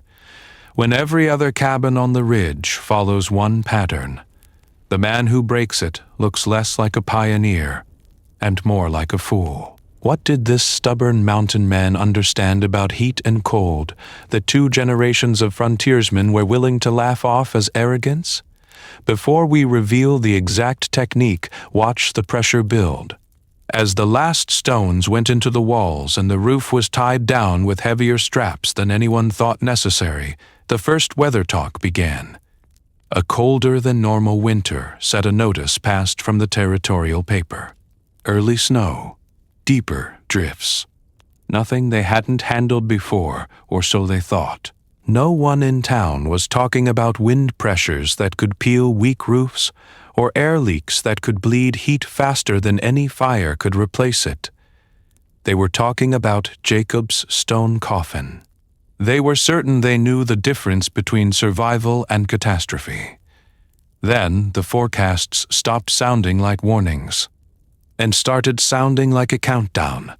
The countdown didn't end with screaming wind and whiteout. It started with silence. First week of November, the first real cold night settled over the Bridger Mountains. Clear skies, no cloud blanket, no mercy. By midnight, the temperature outside Jacob's cabin had slid into the teens, that sharp metallic cold that makes axe heads ring and breath hang in the air like smoke. By dawn, the town looked frozen in glass. Frost welded itself to wagon wheels. Roofs wore a thick white crust, every unlatched door stuck in its frame. You've seen those mornings where even the horses look offended by the weather? That was one of them. In most cabins, the ritual was the same. A neighbor would grope for boots on a plank floor that felt like bare ice. You could see your breath over the straw mattress. Someone had already stumbled out at 3 a.m. to stoke the iron stove, hands numb, eyes half shut, feeding heat into walls that couldn't hold it. This was normal. This was frontier winter. Now, let's see what Jacob built. Inside his stone coffin, the fire had been allowed to die down hours earlier. Number 3 a.m. tending. No frantic log tossing. When Jacob swung his legs out of bed at first light, the floor was cool, but not punishing. His breath didn't fog in front of his face. The air had that steady, cellar-like warmth. Not hot, not cold, just stable. He didn't trust feelings alone. On a small scrap of paper tacked near the door, he logged numbers. Exterior, 17 degrees Fahrenheit at dawn. Interior, 61 degrees Fahrenheit. Then 59 degrees Fahrenheit an hour later. Still 57 degrees Fahrenheit by mid-morning with no new fire. He'd lived in standard single-wall cabins before. In those, a night like this meant a 20-degree drop inside in just a few hours. Here, the fall was slow, almost lazy. What did this stubborn mountain man understand about heat that 2 generations of neighbors were missing? The clues were everywhere, if you knew where to look. No lace of frost crawling along the interior window edges, less condensation beating on the glass, which meant the interior surfaces were warmer, closer to room temperature, not flirting with freezing. The inner log faces and the stone-filled band between them felt cool to the hand, but not icy. They were radiating a low, even warmth back into the cabin instead of sucking it away. Pattern interrupt. This death trap was acting like a slow-breathing animal, not a tomb. Jacob could feel the stone core doing exactly what he'd imagined, absorbing heat while the fire roared in the evening, then bleeding it back, hour by hour, into the night. Knowledge that's been buried for over a century was playing out on a crude thermometer and a few lines of pencil. The neighbors? They shrugged. Shoulder season, they said. Talk to us in January. To them, a cabin that stayed warm in the teens was no miracle. The real difference between survival and catastrophe, they believed, only showed up when the world outside tried to kill you. They wouldn't have to wait long for that test. They didn't have to wait long at all. Within 3 weeks, the quiet crackle of Jacob's stove was competing with a different kind of noise. Weather radios hissing, telegraph offices tapping, and, in town, every printed notice board filling with the same red ink phrase. The Arctic front was first a rumor, a line on a crude map from Helena. Then the language hardened. Prolonged blizzard conditions, record-low projections, life-threatening wind chills approaching 50 below. This was not another pretty winter postcard drifting in from the mountains. This was the kind of cold that didn't just bite, it amputated. Out here, people listened, some with both ears, some with half a laugh. One neighbor, Tom Greeley, hauled in an extra wagon of firewood, stacked it in a leaning wall beside his cabin, and told his kids, "We'll ride it out like every winter." Another shook his head at the warnings, muttering that the newspapers in Helena made their money-turning flurries into the end of the world. Media Hype, 1876 edition. But the older ones did not smile. A woman in her 60s quietly mentioned the winter of '52, when 3 cabins collapsed under wet snow, and one man froze 10 yards from his own door. Another remembered horses suffocating in drifts that reached the eaves. For them, phrases like travel likely impossible and roads expected to remain closed for days were not dramatic flourishes. They were a ledger of who made it and who did not. Jacob read the same notices, heard the same language. He did not panic. He prepared. While neighbors argued in the mercantile about whether the storm would really last a week, he walked the perimeter of his cabin with a lantern, checking every roof anchor, every tie between log and rafter. Wind pressure in these mountains could push 50, 70 pounds per square foot in a whiteout. He had built for that, but he still ran his hand along each connection like a man checking his own pulse. He studied where the prevailing wind carved drifts around outbuildings and quietly shoveled paths to redirect snow away from his walls, knowing that 6 feet of heavy snow could turn into a slow-motion avalanche against a weak cabin. He topped off his wood supply, not just in one big pile, but in smaller, sheltered stacks near each entrance, so he'd never have to dig far in the cold.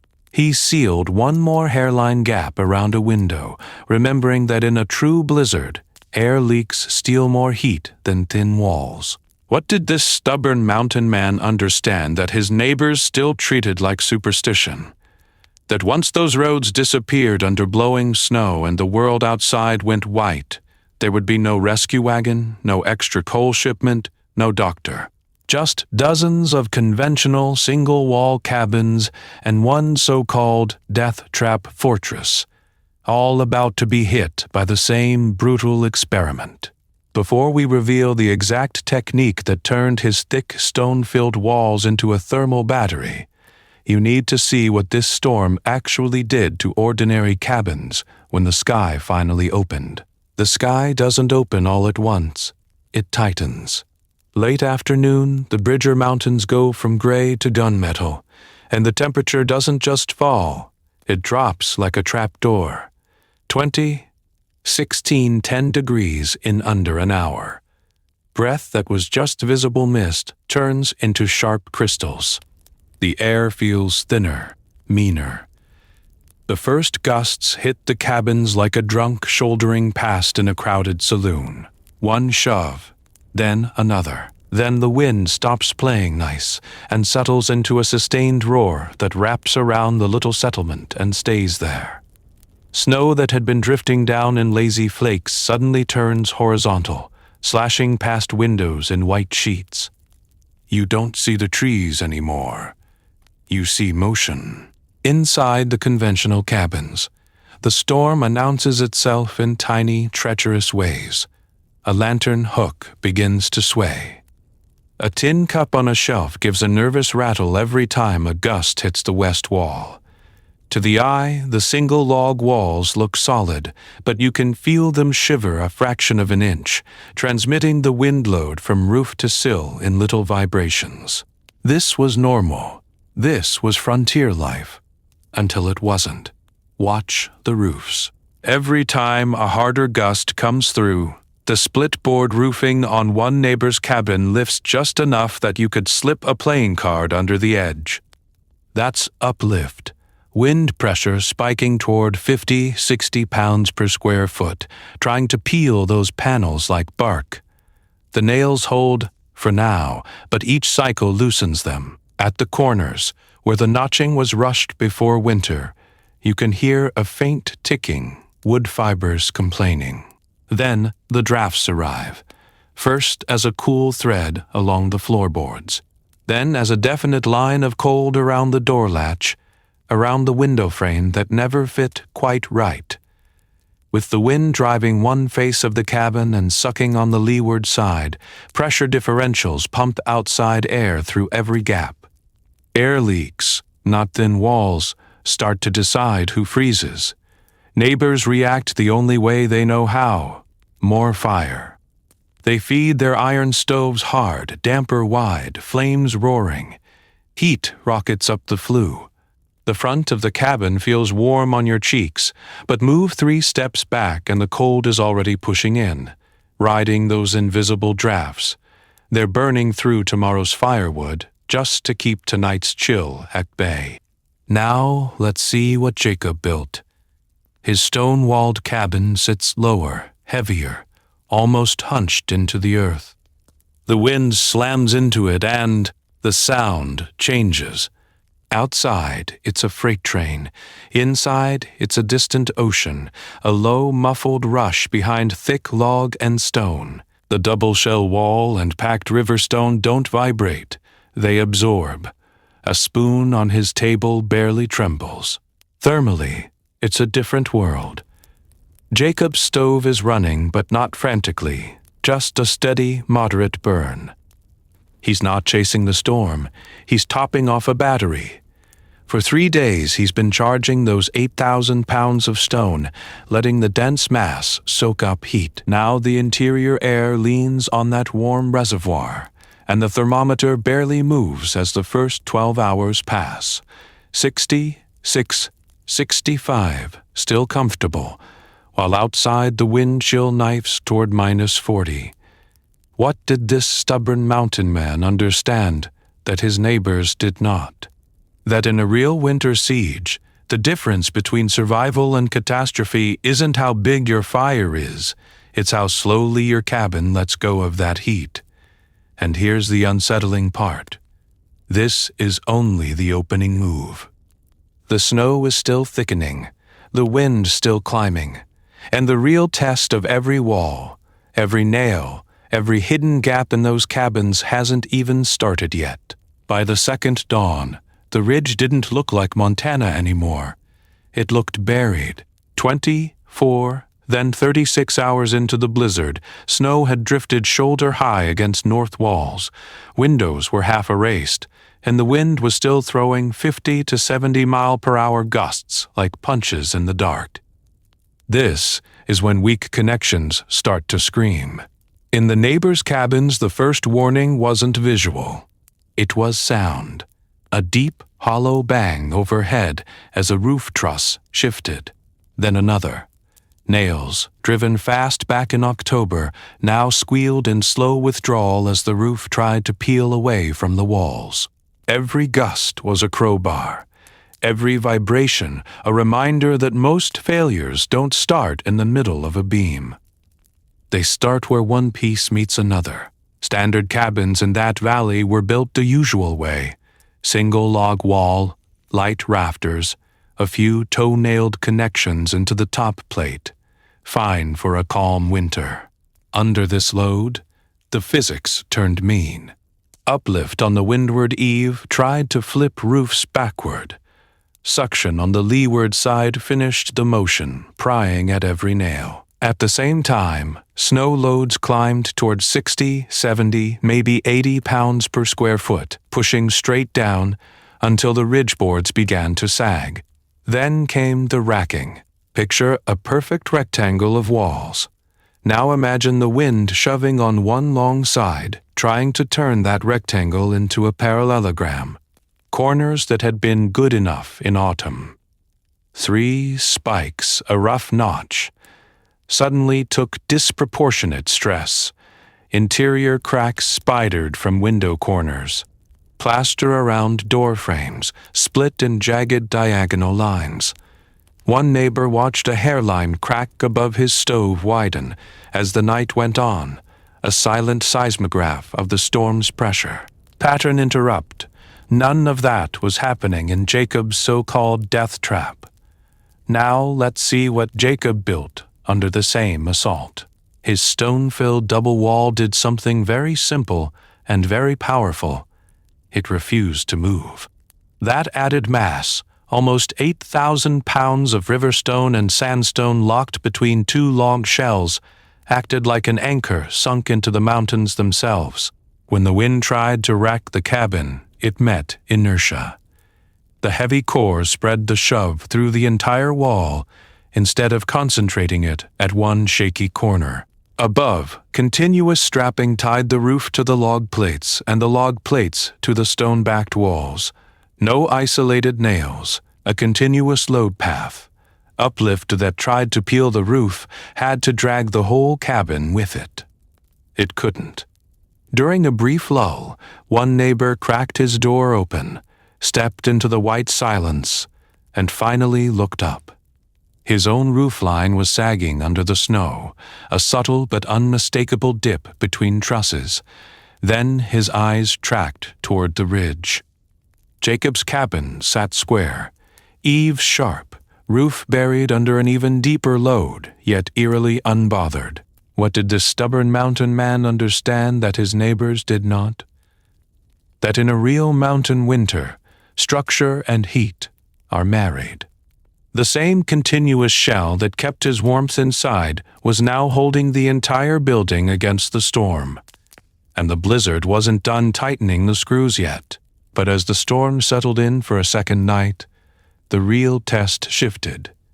Roofs and rafters had either survived the first beating or failed. Now the question in those mountains wasn't, will the wall stand, but will the heat and the woodpile last? This is where the quiet math of winter started to bite. In the standard log cabins, the routine became a kind of exhausted ritual. Men and older boys dragging in armloads of wood every few hours. Women wrapped in shawls, crouched by iron stoves that glowed cherry red while the far wall stayed cold enough to frost a tin cup. One side of the room nearly too warm to sit by, the other side drifting back toward the outside temperature. You had to chase the heat. Move your chair, shuffle closer, then back away as the stove roared. This was normal. This was frontier life. But in a 3-day blizzard, normal turns into a slow bleed. Neighbors were waking every 2 to 3 hours at night just to keep the fire from collapsing into coals and letting the cabin plunge toward freezing. Miss attending, and by dawn the bedroom corners would be white with rime, the water bucket skinned with ice. Now, let's see what Jacob built was doing at the same time. Inside his stone-cored cabin, the pattern was different. He still burned wood. He still fed a stove. But the intervals stretched. 4 hours, sometimes 5, even with the wind howling. He could bank the fire at midnight, sleep until near dawn, and wake to a room that had only slid from the high 60s down into the mid-50s. Not balmy, but genuinely warm, with no frantic dash to relight. The walls themselves were radiating. That 8,000 pounds of stone, charged for days before the storm, was now paying him back, leaking stored heat into the room at a slow, steady rate. The double-log wall and tight chinking throttled the drafts that were stripping his neighbors' cabins bare every hour. Here's where the numbers get ugly. In the first 48 hours, several families burned through nearly half the wood they had stacked for the entire winter. 2, maybe 2.5 cords gone in a single storm, with the coldest months still ahead. Jacob? His pile had dropped by a fraction of that. Roughly a quarter of his stack in the same period, while staying 20+ degrees warmer. What did this stubborn mountain man understand about heat that 2 generations of frontiersmen had missed? That air leaks, thin corners, and uninsulated gaps can waste more energy than any roaring fire can supply. His thermal battery walls turned every hour of burning into hours of stored comfort.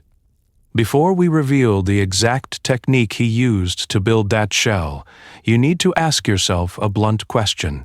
In a week-long outage, no resupply, wind screaming at the eaves, would your current cabin or house keep you comfortably alive, or merely a few shaky degrees above freezing? Because in a real winter, that difference between survival and catastrophe is decided long before the storm shows up on the horizon. Out in the Bridger Mountains, about 60 hours into that once-in-50-year blizzard, Jacob does something that, to his neighbors, would have sounded suicidal. He lets the fire die. Not because he's out of wood, not because he's tired of feeding the stove. He does it on purpose. This stubborn mountain man wants numbers, not stories. He wants to know exactly what his strange double wall of stone will do when the flames go dark. Outside, the wind is still driving snow sideways, air temperature hovering around -18, wind chill closer to -40. In cabins up and down the draw, men are up every 2 hours, half asleep, shoving logs into iron boxes just to keep the frost from creeping across the inside of their walls. Jacob looks at his own stove, sees the last coals slumping into ash, and glances at the thermometer on the inside log wall. 68 degrees Fahrenheit. He shrugs off his wool vest. Shirt sleeves. In that storm. Now, let's see what Jacob built. For the next several hours, he does nothing. He sharpens a plain blade. He reads a German Bible by lamplight. He dozes in a chair without piling on blankets. Every so often he stands, walks to that same spot on the wall, squints at the tiny mercury column, and notes the reading. After 3 hours with no active fire, the cabin is still holding around 65 degrees. After 4, it's dipped only to 62. The air feels steady. No hot-cold pulses, no sudden chill when the stove cycles off. Just a slow, heavy warmth pressing gently from the stone-filled core of the wall. Across the ravine, his neighbors aren't running an experiment. They're running for more wood. One man nods off, lets his fire slack to embers for just a couple hours. His interior drops into the high 30s. Breath smokes in front of his children's faces. Another family, with a good tight cabin, measures 42 degrees at dawn even with a stove that's been burning hard all night. Same storm, same mountains, same log size, but their single walls leak heat as fast as the fire can make it. Jacob's double wall, packed with about 8,000 pounds of stone, behaves like a thermal flywheel. Once it's charged, it refuses to change quickly. What did this stubborn mountain man understand that 2 generations of frontiersmen had missed? That density and heat capacity matter more than sheer thickness. That a well-sealed air boundary and smart wall geometry can beat brute force firewood. The interlog skin and the slow convection in that 18-inch cavity smooth out the curve. Instead of wild temperature swings tied to stove cycles, the cabin acts like a massive patient battery of heat. Humans live in a narrow comfort band. Jacob's walls keep him there for hours after his fire is nothing but gray dust. This isn't magic. It's physics. Mass, surface area, air sealing, all working together exactly as designed. Knowledge that's been buried for over a century, hiding in plain sight in a forgotten Montana cabin. But here's the twist you're not expecting. Jacob's numbers during that storm didn't just prove his cabin was warm. They exposed a lethal flaw in how everyone else on that ridge was building, and the way he revealed it would turn half the valley against him before it saved them. The blizzard had already turned the ridge into a white tunnel when the second disaster hit. It didn't roar. It snapped. Somewhere down valley, an ice-loaded cottonwood leaned into the main line and the whole settlement heard it. A distant crack, a flash in the snow, and then silence. The dull hum of the telegraph wire vanished. Cabin windows went black in a slow, rolling wave. For a heartbeat, it was just wind and darkness. Then the scramble began. In most cabins, the first clue wasn't the lamps. It was the heat. Electric blowers on the newer cast-iron stoves spun down to a stop, their soft whir dying mid-gust. Heat pumps that the storekeeper bragged about all autumn clicked off and stayed off. Backup electric heaters, the proud trophies of those done with chopping wood, went cold metal gray in minutes. This was the pattern interrupt no one wanted.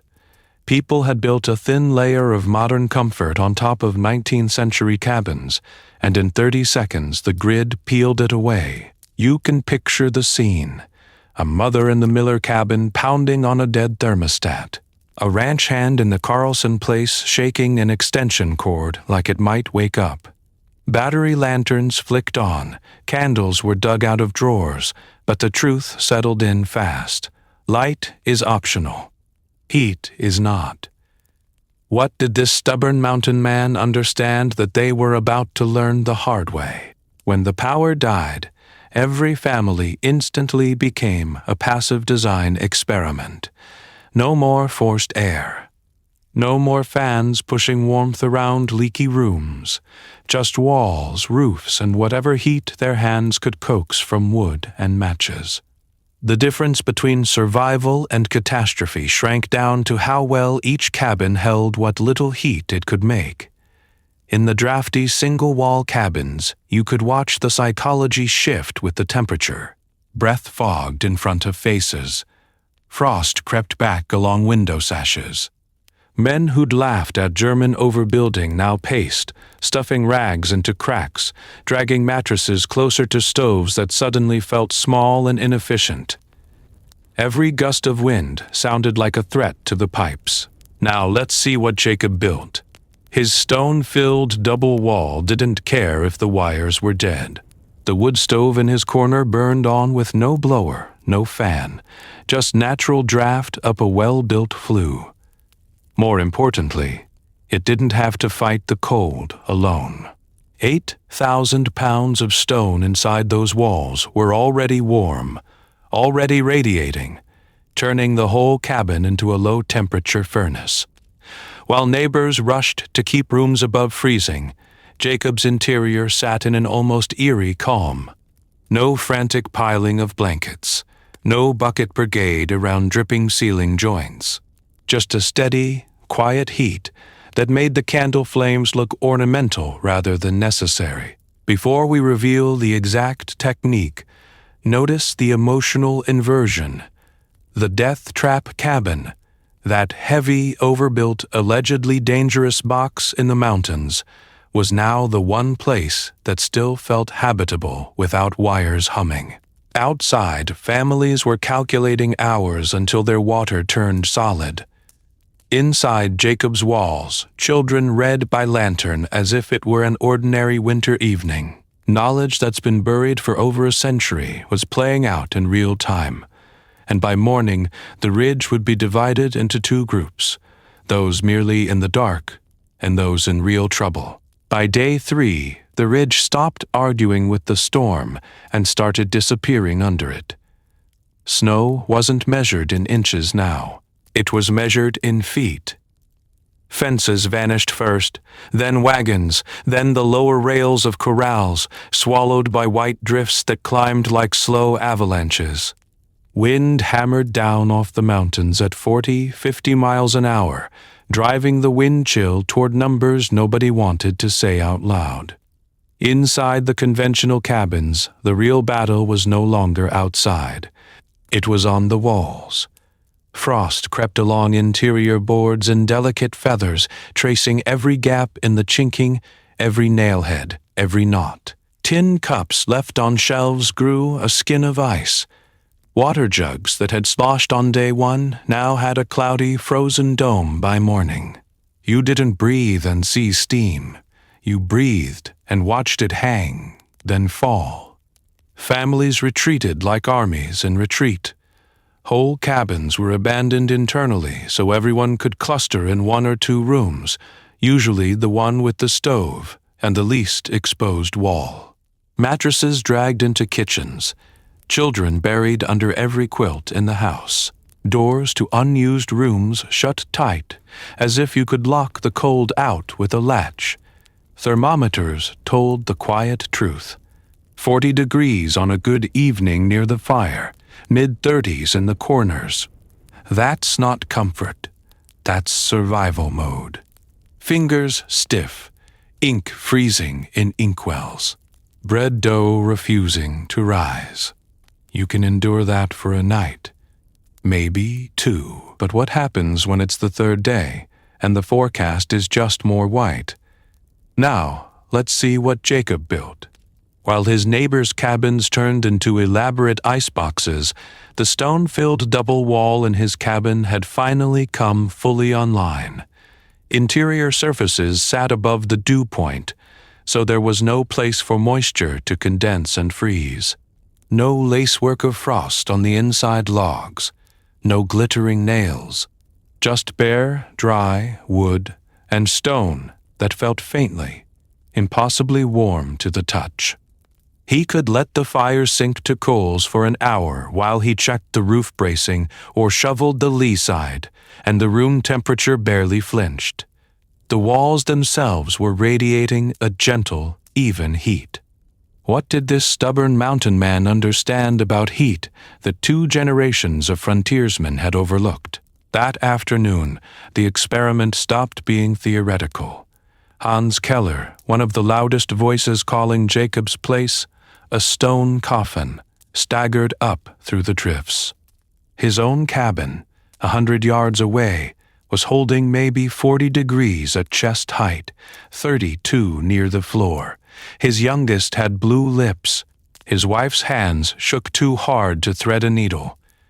Jacob opened the door, and Hans stepped from a 40 degrees Fahrenheit house into a 68 degrees Fahrenheit fortress. The change hit like a physical shove. Glasses cleared. Breath stopped smoking. His shoulders dropped as if someone had taken a pack off his back. You can imagine the look. The same wall he'd mocked as a death trap was now the only place his children could feel their toes. This is where the difference between survival and catastrophe stops being academic.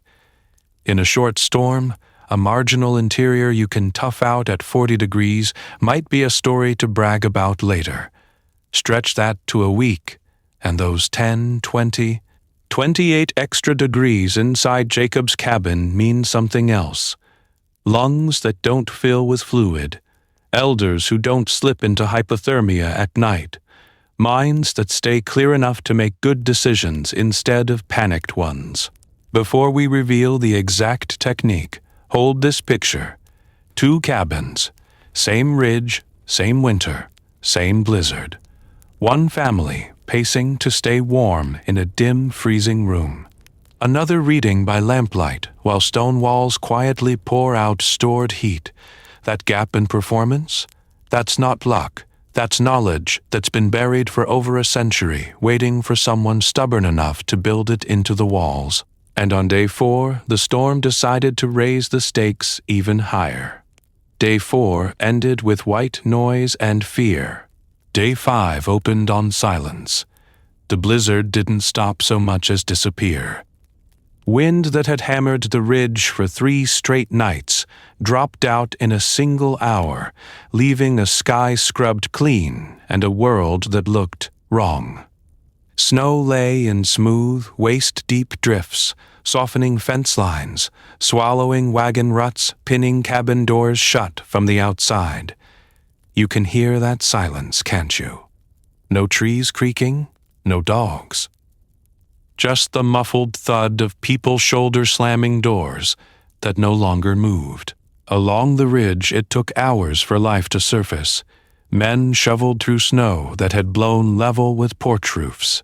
Women passed out kettles of hot water to pour along frozen latches. Paths were carved, not walked. Tunnels cut toward neighbors' cabins just to see who was still there and what the wind had taken. Now the camera walks that ridge with them. The first conventional cabin comes into view, and the damage is immediate. The roofline has a tired sag between rafters, a shallow frown under the weight of snow that pushed 60, maybe 80 pounds per square foot during the peak of the storm. Shingles are missing in torn patches on the windward side, exposing raw boards where the blizzard peeled them off like bark.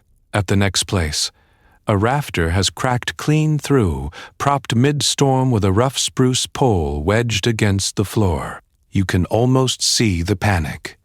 Nails hastily driven, ropes slung over beams, blankets stuffed into new gaps where the wall pulled away from the roof plate.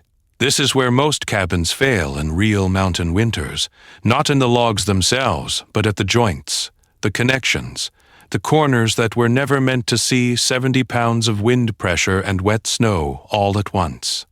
What did this stubborn mountain man understand about load that his neighbors ignored? Watch what happens as the group crests the last rise and Jacob's stone-filled cabin comes into frame. The snow is just as deep. The cold is just as sharp. But the building looks untouched. Roof lines dead straight. No mid-span sag. Eaves still crisp. The drifts don't slam flat against the main stone walls. They break and feather away, diverted by small overhangs and the way Jacob stepped his foundation, so the worst of the snow load never pressed directly on critical joints. Now, let's see what Jacob built up close. Doors open without a groan. Hinges aren't racked. Window sashes still swing and latch, no frames pinched by a twisting structure. Inside, there are no freshwater stains tracking down from the eaves, no new hairline cracks crawling across plaster where the walls flexed and then tried to remember where they belonged. Even the roof tells a quiet story. Fewer ice dams along the eaves, less jagged, refrozen melt. That means less heat leaking into the snowpack, less warm air escaping through 1,000 tiny gaps. The whole cabin has moved, if it moved at all, as a single unit. No weak knee joints, no one board taking the blame. And the neighbors who called it a death trap? They don't have much to say now. One runs a hand along the inner log wall, feeling warmth radiating from stone that spent 3 days charging while their own cabins bled heat into the storm. Another just stares at the uncracked ceiling, doing the rough math of how much firewood it would take to match that performance. Before we reveal the exact technique Jacob used inside those double walls, remember this moment on the ridge. because the real shock for this valley wasn't that his cabin survived. It was what they found when they stepped through his door and felt the difference between survival and catastrophe written in the air temperature. They didn't march up the ridge like men going to a funeral. They came like people sneaking into a magic show they publicly mocked. 3 days after the blizzard, when the wind finally dropped out of the Bridger Mountains and the snow glare went from deadly to merely blinding, the neighbors and the territorial inspector trudged back to Jacob's cabin, the same cabin they'd called a death trap, the same walls they'd sworn would fold like a cardboard box. Now those walls were still standing, straight, tight, not a single log twisted, not a single joint opened to the cold. The first moments were awkward. Boots stomped on the stone threshold. No one wanted to be the one to say, "We were wrong." So they joked instead. "Warm in here," one neighbor muttered, peeling off stiff mittens, eyes scanning the double wall like it might confess. "What did you do in these walls, Jacob? Make a deal with the devil?" Another poked the interior trim, half grinning, half suspicious. "Even your boards didn't pull back. Ours look like they're trying to crawl out of the cabin." The inspector, the same man who'd called the design structurally suspicious, ran his hand along the log corner, then up to the ceiling. He was measuring, feeling for movement, looking for the failure that should have been there. He couldn't find it, so the rationalization started. "Well," one rancher said, glancing toward the valley, "storm must have hit the other side harder. Wind piles, snow funny. You got lucky with the drift." Except the snow line on Jacob's outer wall told a different story. 6 feet deep. Uniform. The same brutal load that had bowed their rafters and snapped a porch beam in the next draw. "Maybe your roof just caught it better," another suggested, as if good framing were an accident. As if 60 to 100 pounds of snow per square foot had politely decided to spare this one cabin.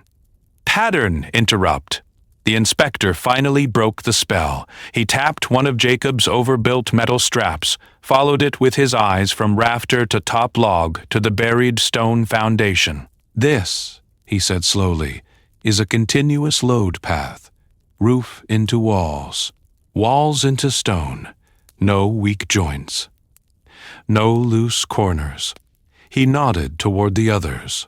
"Our cabins failed at the connections. His didn't." Even the old carpenter who'd laughed loudest at the double wall had to admit, interior trim's tight. No gaps. No drafts. My place whistles like a flute when the wind hits. Now, let's see what Jacob built in their eyes. He walked them through it without gloating. He pointed to the outer log wall that took the wind, the inner wall that stayed warm, the hidden stone between acting like a slow, heavy battery of heat. He talked about how air sealing, stopping the invisible leaks, mattered more than just throwing more wood at the cold. He traced the way. Weight and wind moved down through the cabin, how each strap and pin gave the storm a clean path to the ground, instead of a weak point to tear apart. What did this stubborn mountain man understand that the valley experts had missed? That winter doesn't negotiate.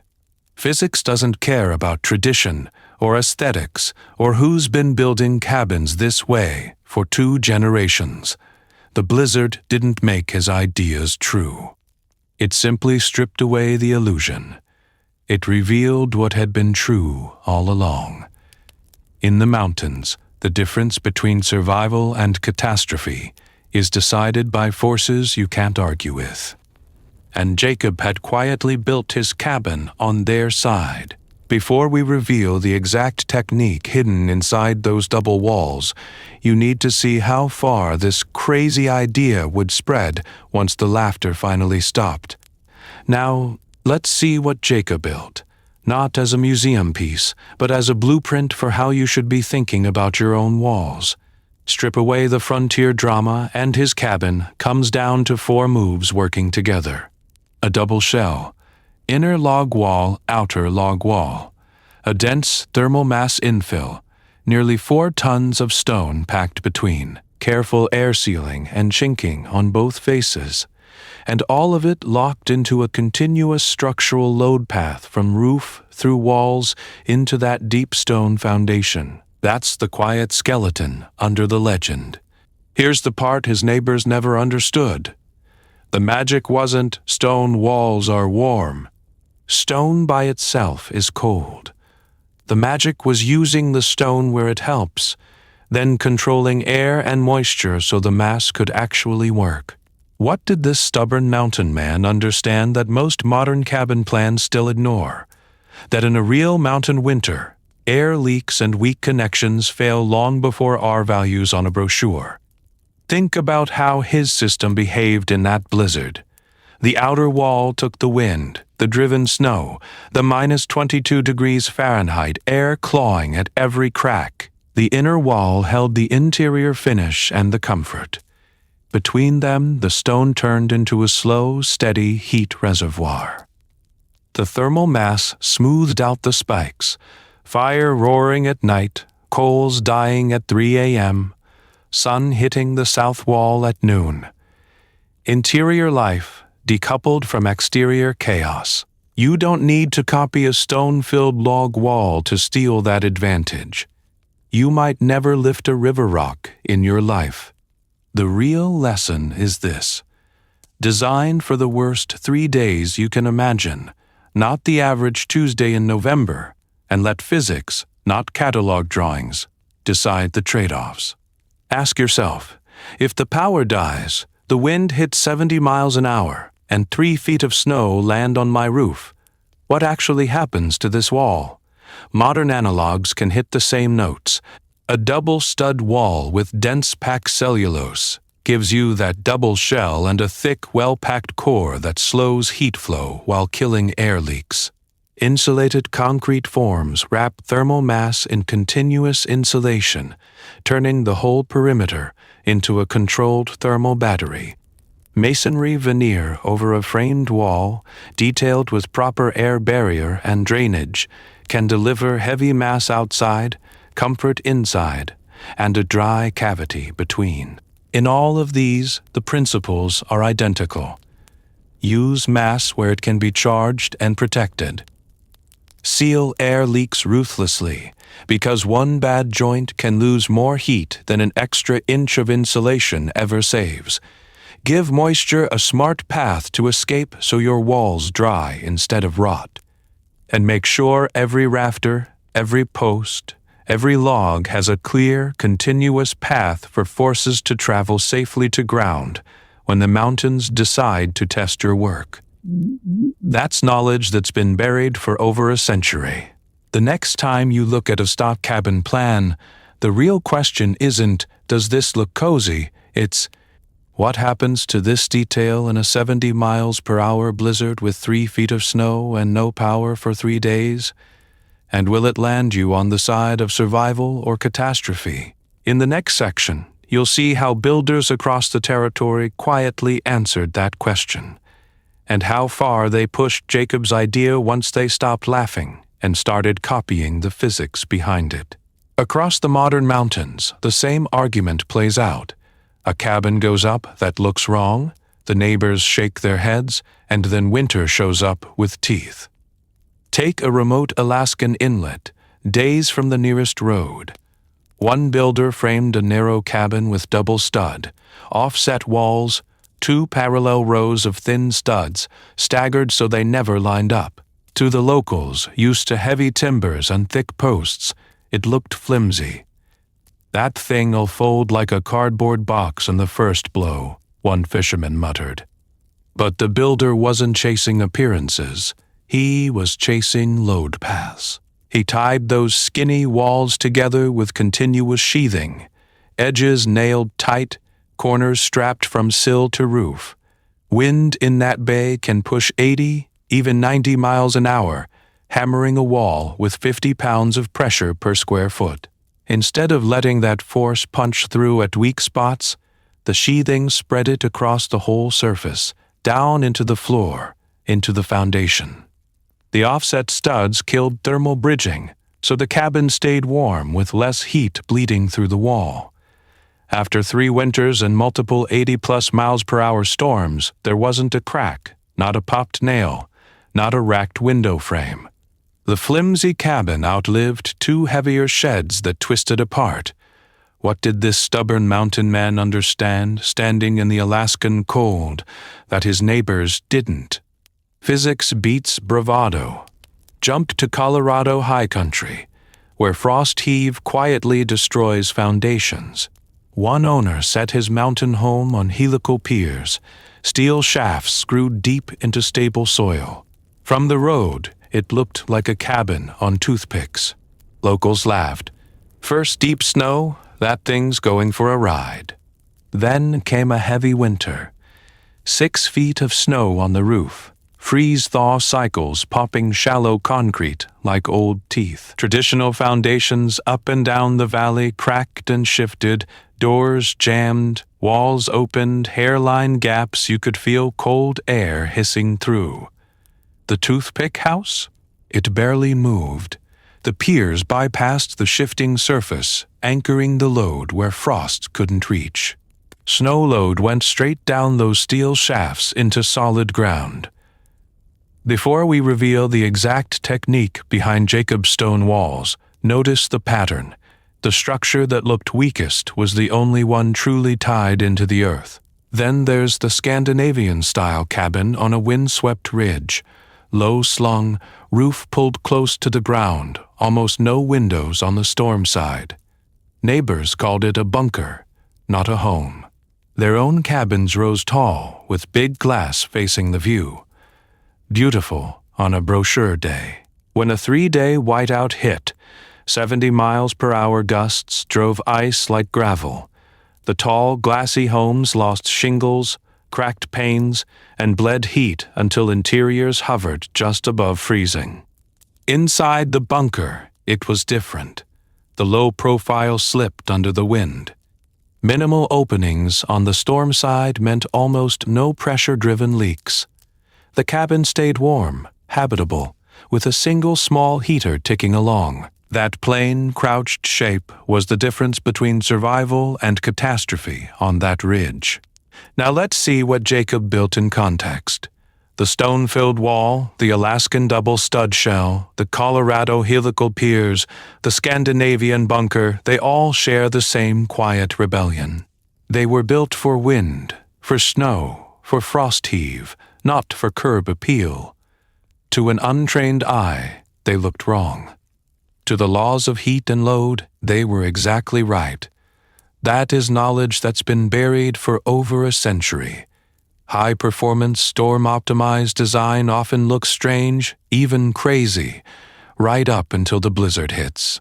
In the next section, you'll see how that strange thinking didn't stop with walls, and how frontier builders pushed the same logic into roofs, floors, and even window placement to squeeze every degree of warmth out of a brutal winter. So if crazy frontier cabins kept people alive, how do you start designing your own storm fortress instead of a pretty wooden coffin? The shift begins with one blunt question. What is the worst that can happen where you live, not the average winter? The once-in-20-year night when the wind screams, the snow stacks like wet concrete, and the power lines go dark for days. If you don't know those numbers, worst plausible wind speeds, realistic snow loads, typical outage durations, you're decorating, not designing. Montana homesteaders learned that the hard way. Standard cabins were built for what usually happened. Jacob built for the edge cases. What did this stubborn mountain man understand that his neighbors kept ignoring? That the mountains don't care about averages. They care about extremes. So you start there. You call the building department, dig through snow load maps, wind zone charts, utility outage records. You ask, if a once-in-50-year storm parks overhead, how much weight is on my roof? How hard is that wind pushing on my walls? And how many days do I have to keep this cabin warm with no outside help? Then you trace the skeleton. roof to walls, walls to floor, floor to foundation. Every connection a potential failure or a quiet miracle. During a blizzard, the lumber rarely fails first. It's the nails that pull, the corners that rack, the roof that peels. So you ask, how is my roof actually tied down? Can hurricane ties, straps, and proper sheathing turn a flimsy-looking frame into a locked-together box that rides out 7-0? MPLP gusts? Before we reveal the exact technique Jacob used on his own roof, notice the pattern. You're hunting weak links. That odd little porch roof catching drifts. That tall, unbraced gable. The deck that's barely connected. You look at each and ask, under wet snow and screaming wind, does this help the cabin? Or does it become a lever trying to tear it apart? Then you shift to invisible enemies. Air and water. Air leaks will steal more heat in a winter storm than an inch or two of missing insulation. So you ask, where will leaks form? Around windows, at the rim joist, through that temporary hatch? And how will I seal them so the cabin breathes on my terms, not the wind's? Vapor is trickier. You need it controlled, able to dry in at least one direction. You ask, if moist indoor air sneaks into this wall, where does it go, and can it safely leave before it freezes and rots the frame? Now, let's see what Jacob built into his walls that most neighbors still miss today. Thermal mass that works with the layout, not against it. You ask, do I have any stone, concrete, or masonry placed where it can actually stabilize temperatures? Near the stove, along an interior wall, on a sunlit floor? Or am I just surrounding myself with light, fast-cooling surfaces? Then the floor plan. Can you shrink or shift windows on the storm-facing side, trading pretty views for a warm core? Can you simplify the roof, avoid valleys that trap snow, pull critical systems, stove, water, batteries, into one tight, easily heated zone instead of scattering them like frontier neighbors along a windy ridge? This is the mindset pivot. From how do I make this cabin cheap and cute, to how do I make this structure behave like a lifeboat when everything outside goes wrong? In the next section, you'll see how that lifeboat thinking turns into specific layouts, where a single interior wall move can be the difference between survival and catastrophe when the next great winter slams your door. So let's zoom in. Lifeboats don't fail from the obvious. They fail from the hairline crack you never see until the wave hits. In a winter cabin, those cracks are three invisible details: air, bracing, and the ground under your boots. Detail 1. The continuous air barrier. Not insulation. Air. In a blizzard, moving air strips heat faster than a thin wall ever could. Most frontier cabins leaked like sieves, gaps at the sill, open chases, loose board ceilings. The fire roared, the smoke curled, and the heat just left. Jacob's stone cabin did something different. Now, let's see what Jacob built when no one was watching. Behind those rough logs and river stone, he chased a single unbroken airline. Chinked joints, lime-plastered interior, tight board ceiling overlaid with oiled paper, each piece taped, lapped, or packed to connect to the next. One continuous shell. Modern builders use taped sheathing, exterior membranes, or interior smart vapor barriers to do the same thing. A single continuous air boundary from foundation to roof. Get that line right, and you can cut heat loss from leaks by half or more, especially when the wind hits 50, 60, even 70 pounds per square foot on the windward wall. What did this stubborn mountain man understand that his neighbors missed? That you don't, kind of, seal a cabin? You either have one air barrier or you have none.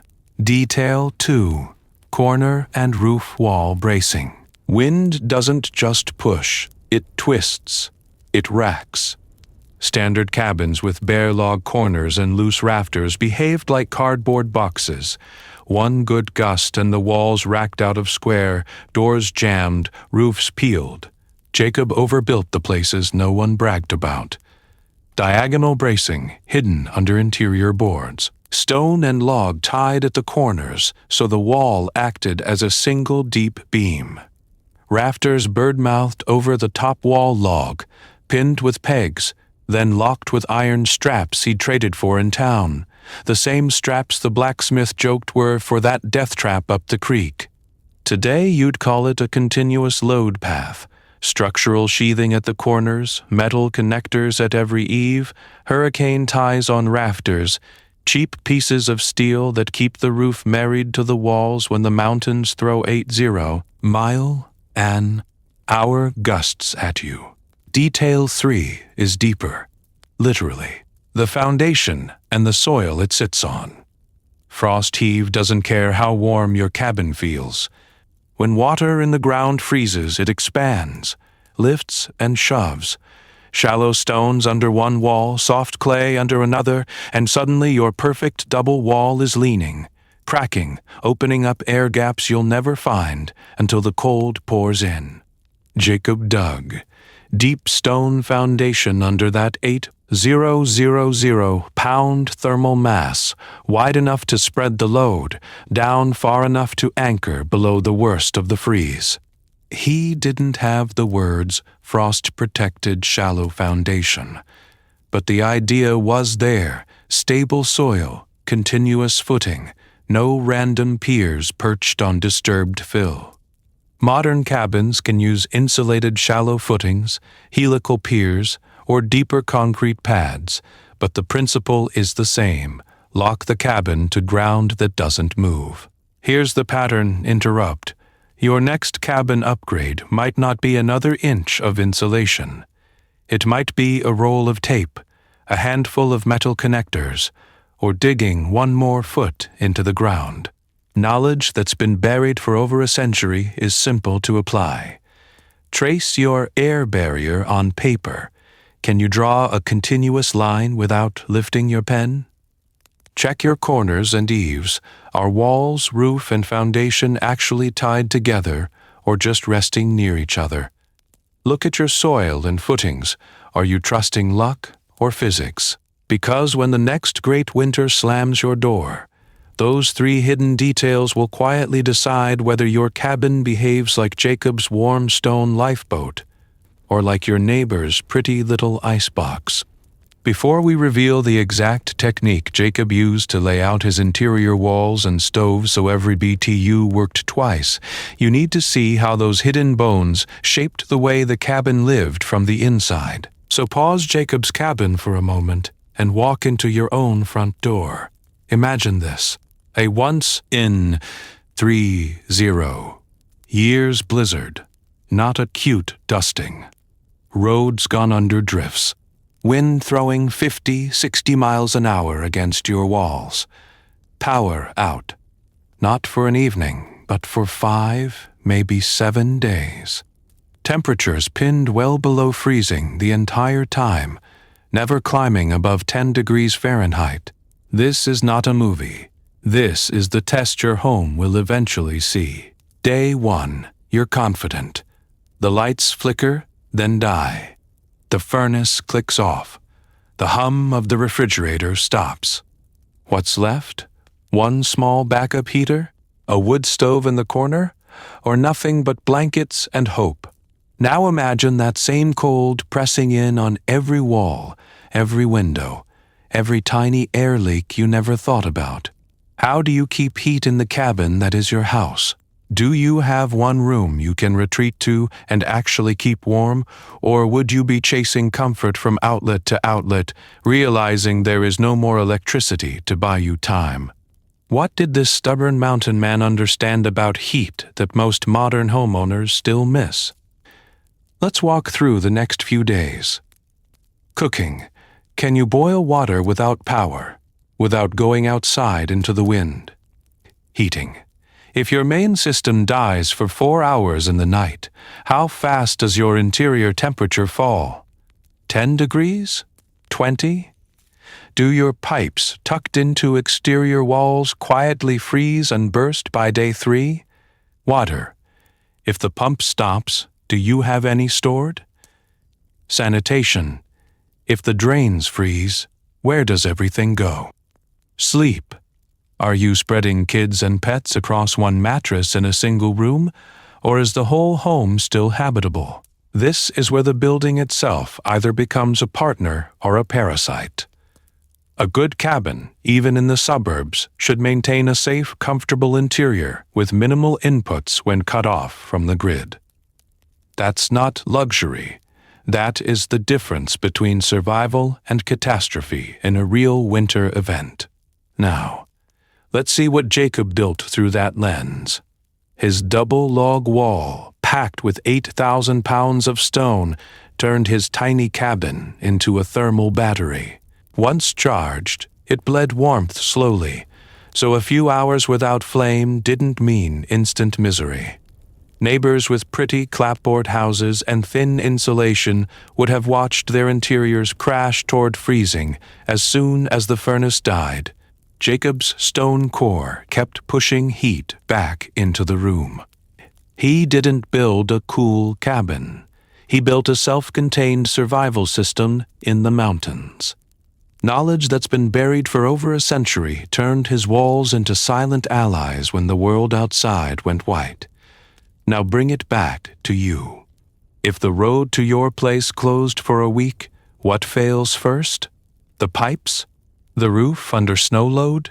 Your patience as the thermostat plunges? Jot down 1 or 2 vulnerabilities you've just noticed in your mind.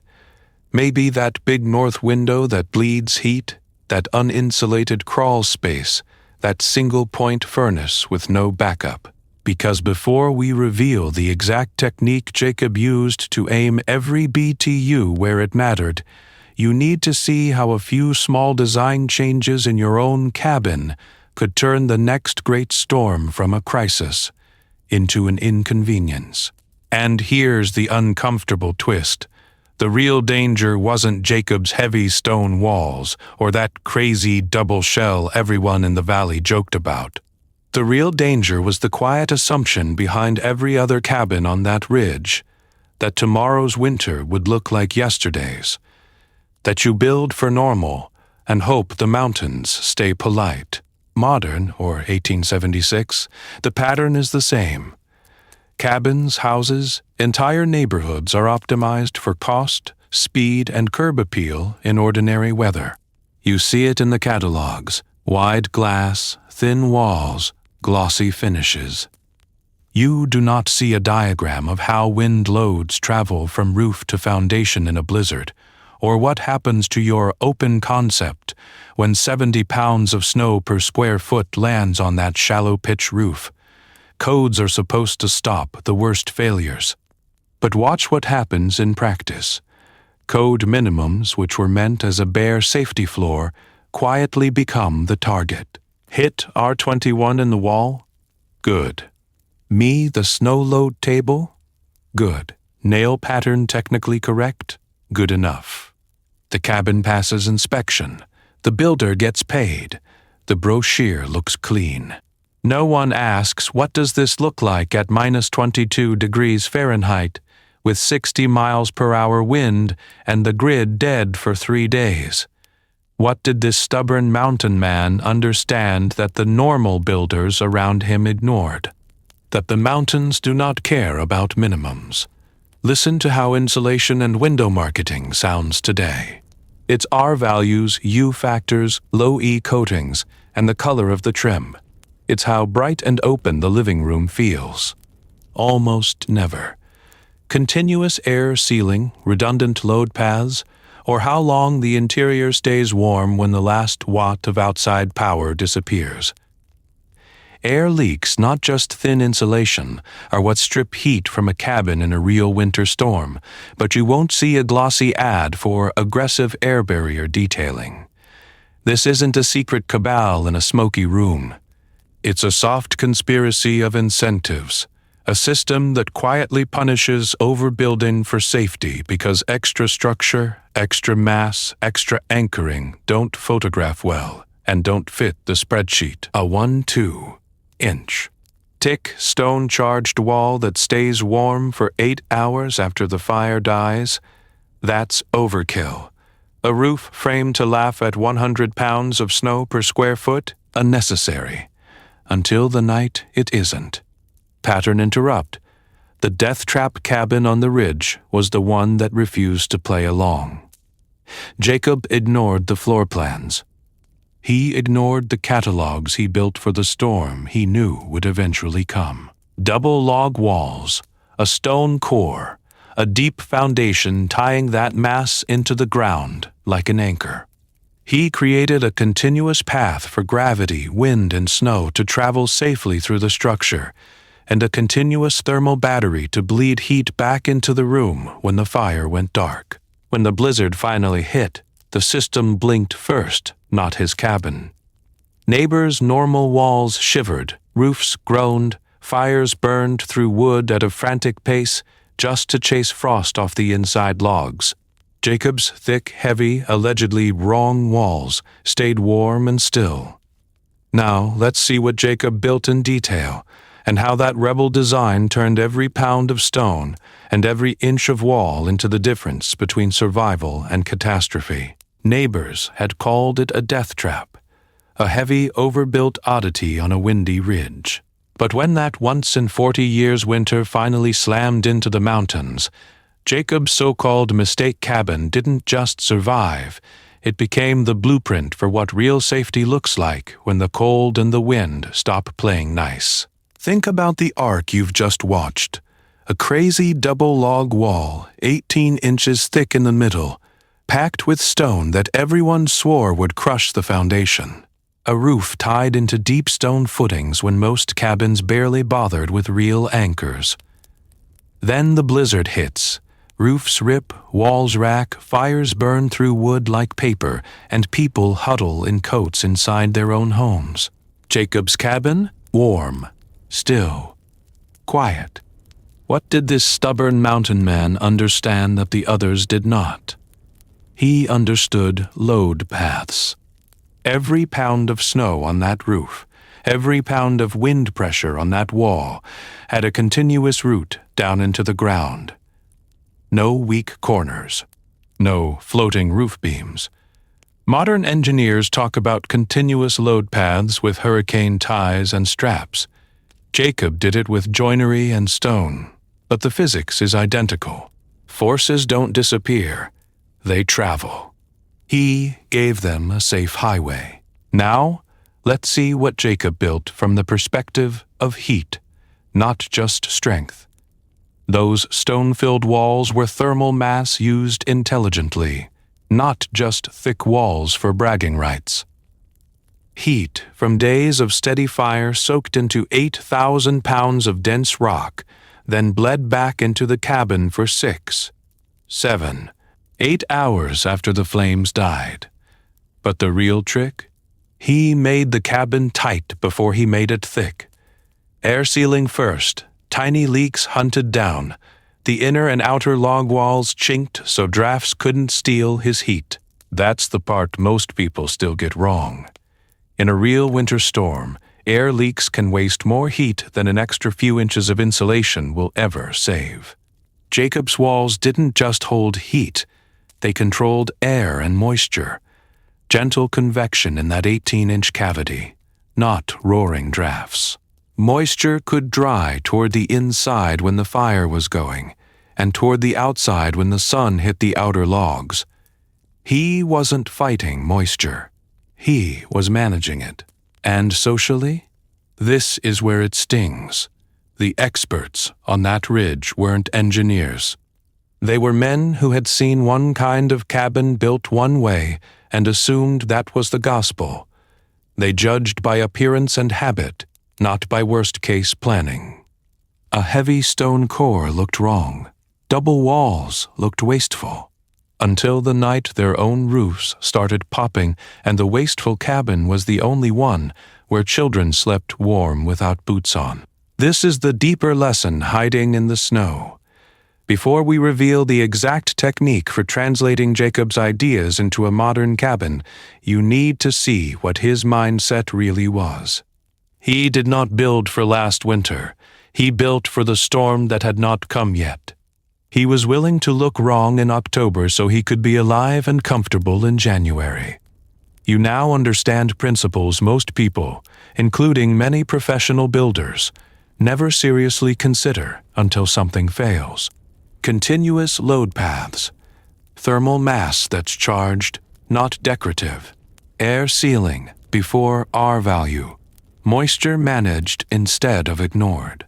That is knowledge that's been buried for over a century, and in a blizzard it is the difference between survival and catastrophe. In the next section, we'll take those frontier lessons and show you, step by step, how to apply them to your own cabin or home, so the storm that hasn't hit yet finds you ready, not surprised. So now the question swings back to you. If a stubborn German in a tiny mountain cabin could outthink a Montana winter with logs and stone, what could you do with everything you know now, a hardware store, and a weekend? Your turn. In the comments, name the one crazy detail you'd actually consider adding to your own cabin or home after hearing Jacob's story. Is it a double wall packed with stone or brick for thermal mass? A roof you over-anchor with hurricane ties because you've seen what 70 pounds per square foot of wind pressure can do? A layout that pulls bedrooms into the warm core of the plan, away from those screaming north walls the neighbors still pretend are fine? What did this stubborn mountain man understand that most modern builders still ignore? That the storm does not care if something looks normal. It only cares about physics. So put it on record. Structural, thermal, layout. What's the one this looks wrong move you'd now defend in front of your neighbors when the forecast turns ugly? Before we reveal the exact technique breakdowns in future videos, here's your simplest next step. Run a storm audit on the building you actually live in. Walk it like a detective. Feel for cold drafts around outlets and window trim, because air leaks can dump more heat in a winter storm than an inch or two of missing insulation. Trace the load path in your mind from roof to soil. Does that heavy, snow-loaded roof actually have a continuous path of nails, screws, straps, and sheathing tying it to the foundation? Or is it just resting there, waiting for the first big gust? Now, let's see what Jacob built as a checklist for you. Solid foundation that could carry the weight. Walls that stored heat instead of leaking it. Air sealed first, insulated second. Where can you steal that logic for a city bungalow, a ranch house, or a fifth-floor apartment? You don't have to move to the mountains to need this. Blackouts in the suburbs, ice storms on the plains, heat waves in the south. Every one of those events turns your walls into the difference between survival and catastrophe. Subscribe and hit notifications, because we're going to go deep. Wall assemblies you can actually build, roof anchoring strategies for different snow and wind zones, foundation options that work whether you're on rock, clay, or questionable fill. We'll answer your questions on air, look at your sketches, and feature viewer designs that lean into physics instead of fashion. If you've ever been told your idea looks like a death trap, this is your community. In the next segment, we'll take one ordinary vulnerable cabin and, step by step, turn it into a storm-ready refuge on paper, so you can watch in real time how small changes decide which buildings fail first when the big one hits. So before we wrap this up, go back, mentally, to that first night, wind knifing down off the Bridger Mountains, snow hitting cabins like thrown gravel, lanterns blown out, families lying in the dark, actually listening for the sound of their own roofs failing. This was normal. This was frontier winter. And in the middle of it, one stubborn mountain man in a death trap cabin, quietly checking a thermometer. Jacob's neighbors were pacing floors, feeding fires every 90 minutes, praying the next gust wouldn't peel their roofs like wet bark. He was watching the stone in his walls give back the heat it had been drinking in for days. No panic, no midnight scramble up a ladder with a rope and a prayer. Just a cabin that stayed warm because the physics had been decided months before the storm hit. That's the uncomfortable part here. Storms don't care what the neighbors think. They don't care which cabin looks right, or which plan got more likes, or which inspector raised an eyebrow and muttered structurally suspicious. Blizzards are impartial tests. Wind at 50 to 70 pounds per square foot does not negotiate. Snow loading a roof at 80, 90, 100 pounds per square foot does not care about your floor plan. The cold doesn't care how cozy it looked on Instagram. All that matters is how your walls, your connections, your air sealing, your thermal mass handle force, cold and time, without help. What did this stubborn mountain man understand that his neighbors missed? That you don't wait for your once-in-decade storm to reveal where you were lazy, cheap, or just ignorant. You design as if that storm is already on the calendar. Now, let's see what Jacob built in principle, not just in logs and stone. He built a continuous load path before anyone called it that. He built a thermal battery before anyone had the term. He built for the morning after the fire went out, not just the first hour. That's the difference between survival and catastrophe when the road is buried and help is 3 days away. You do not need an 1876 Riverstone wall to learn from this. You might be in a modern cabin with double-stud walls, hurricane ties, and dense pack cellulose. You might be sketching an off-grid place on a napkin right now. Wherever you are, the lesson is the same. Do not wait for your own blizzard to grade your work. So here's your mantra, pulled straight from a night when roofs were cracking and one cabin stayed calm. Design for worst case, trust physics over fashion, and build like help isn't coming for a few days, because sometimes it isn't. If this story lit a fire under you, hit like. Share it with anyone dreaming of a cabin in the mountains or an off-grid home the neighbors already think looks crazy. And check the description. We've packed it with resources, diagrams, and deeper dives into storm-resilient buildings so you can start upgrading your own walls, on paper or in reality, before the next storm hits.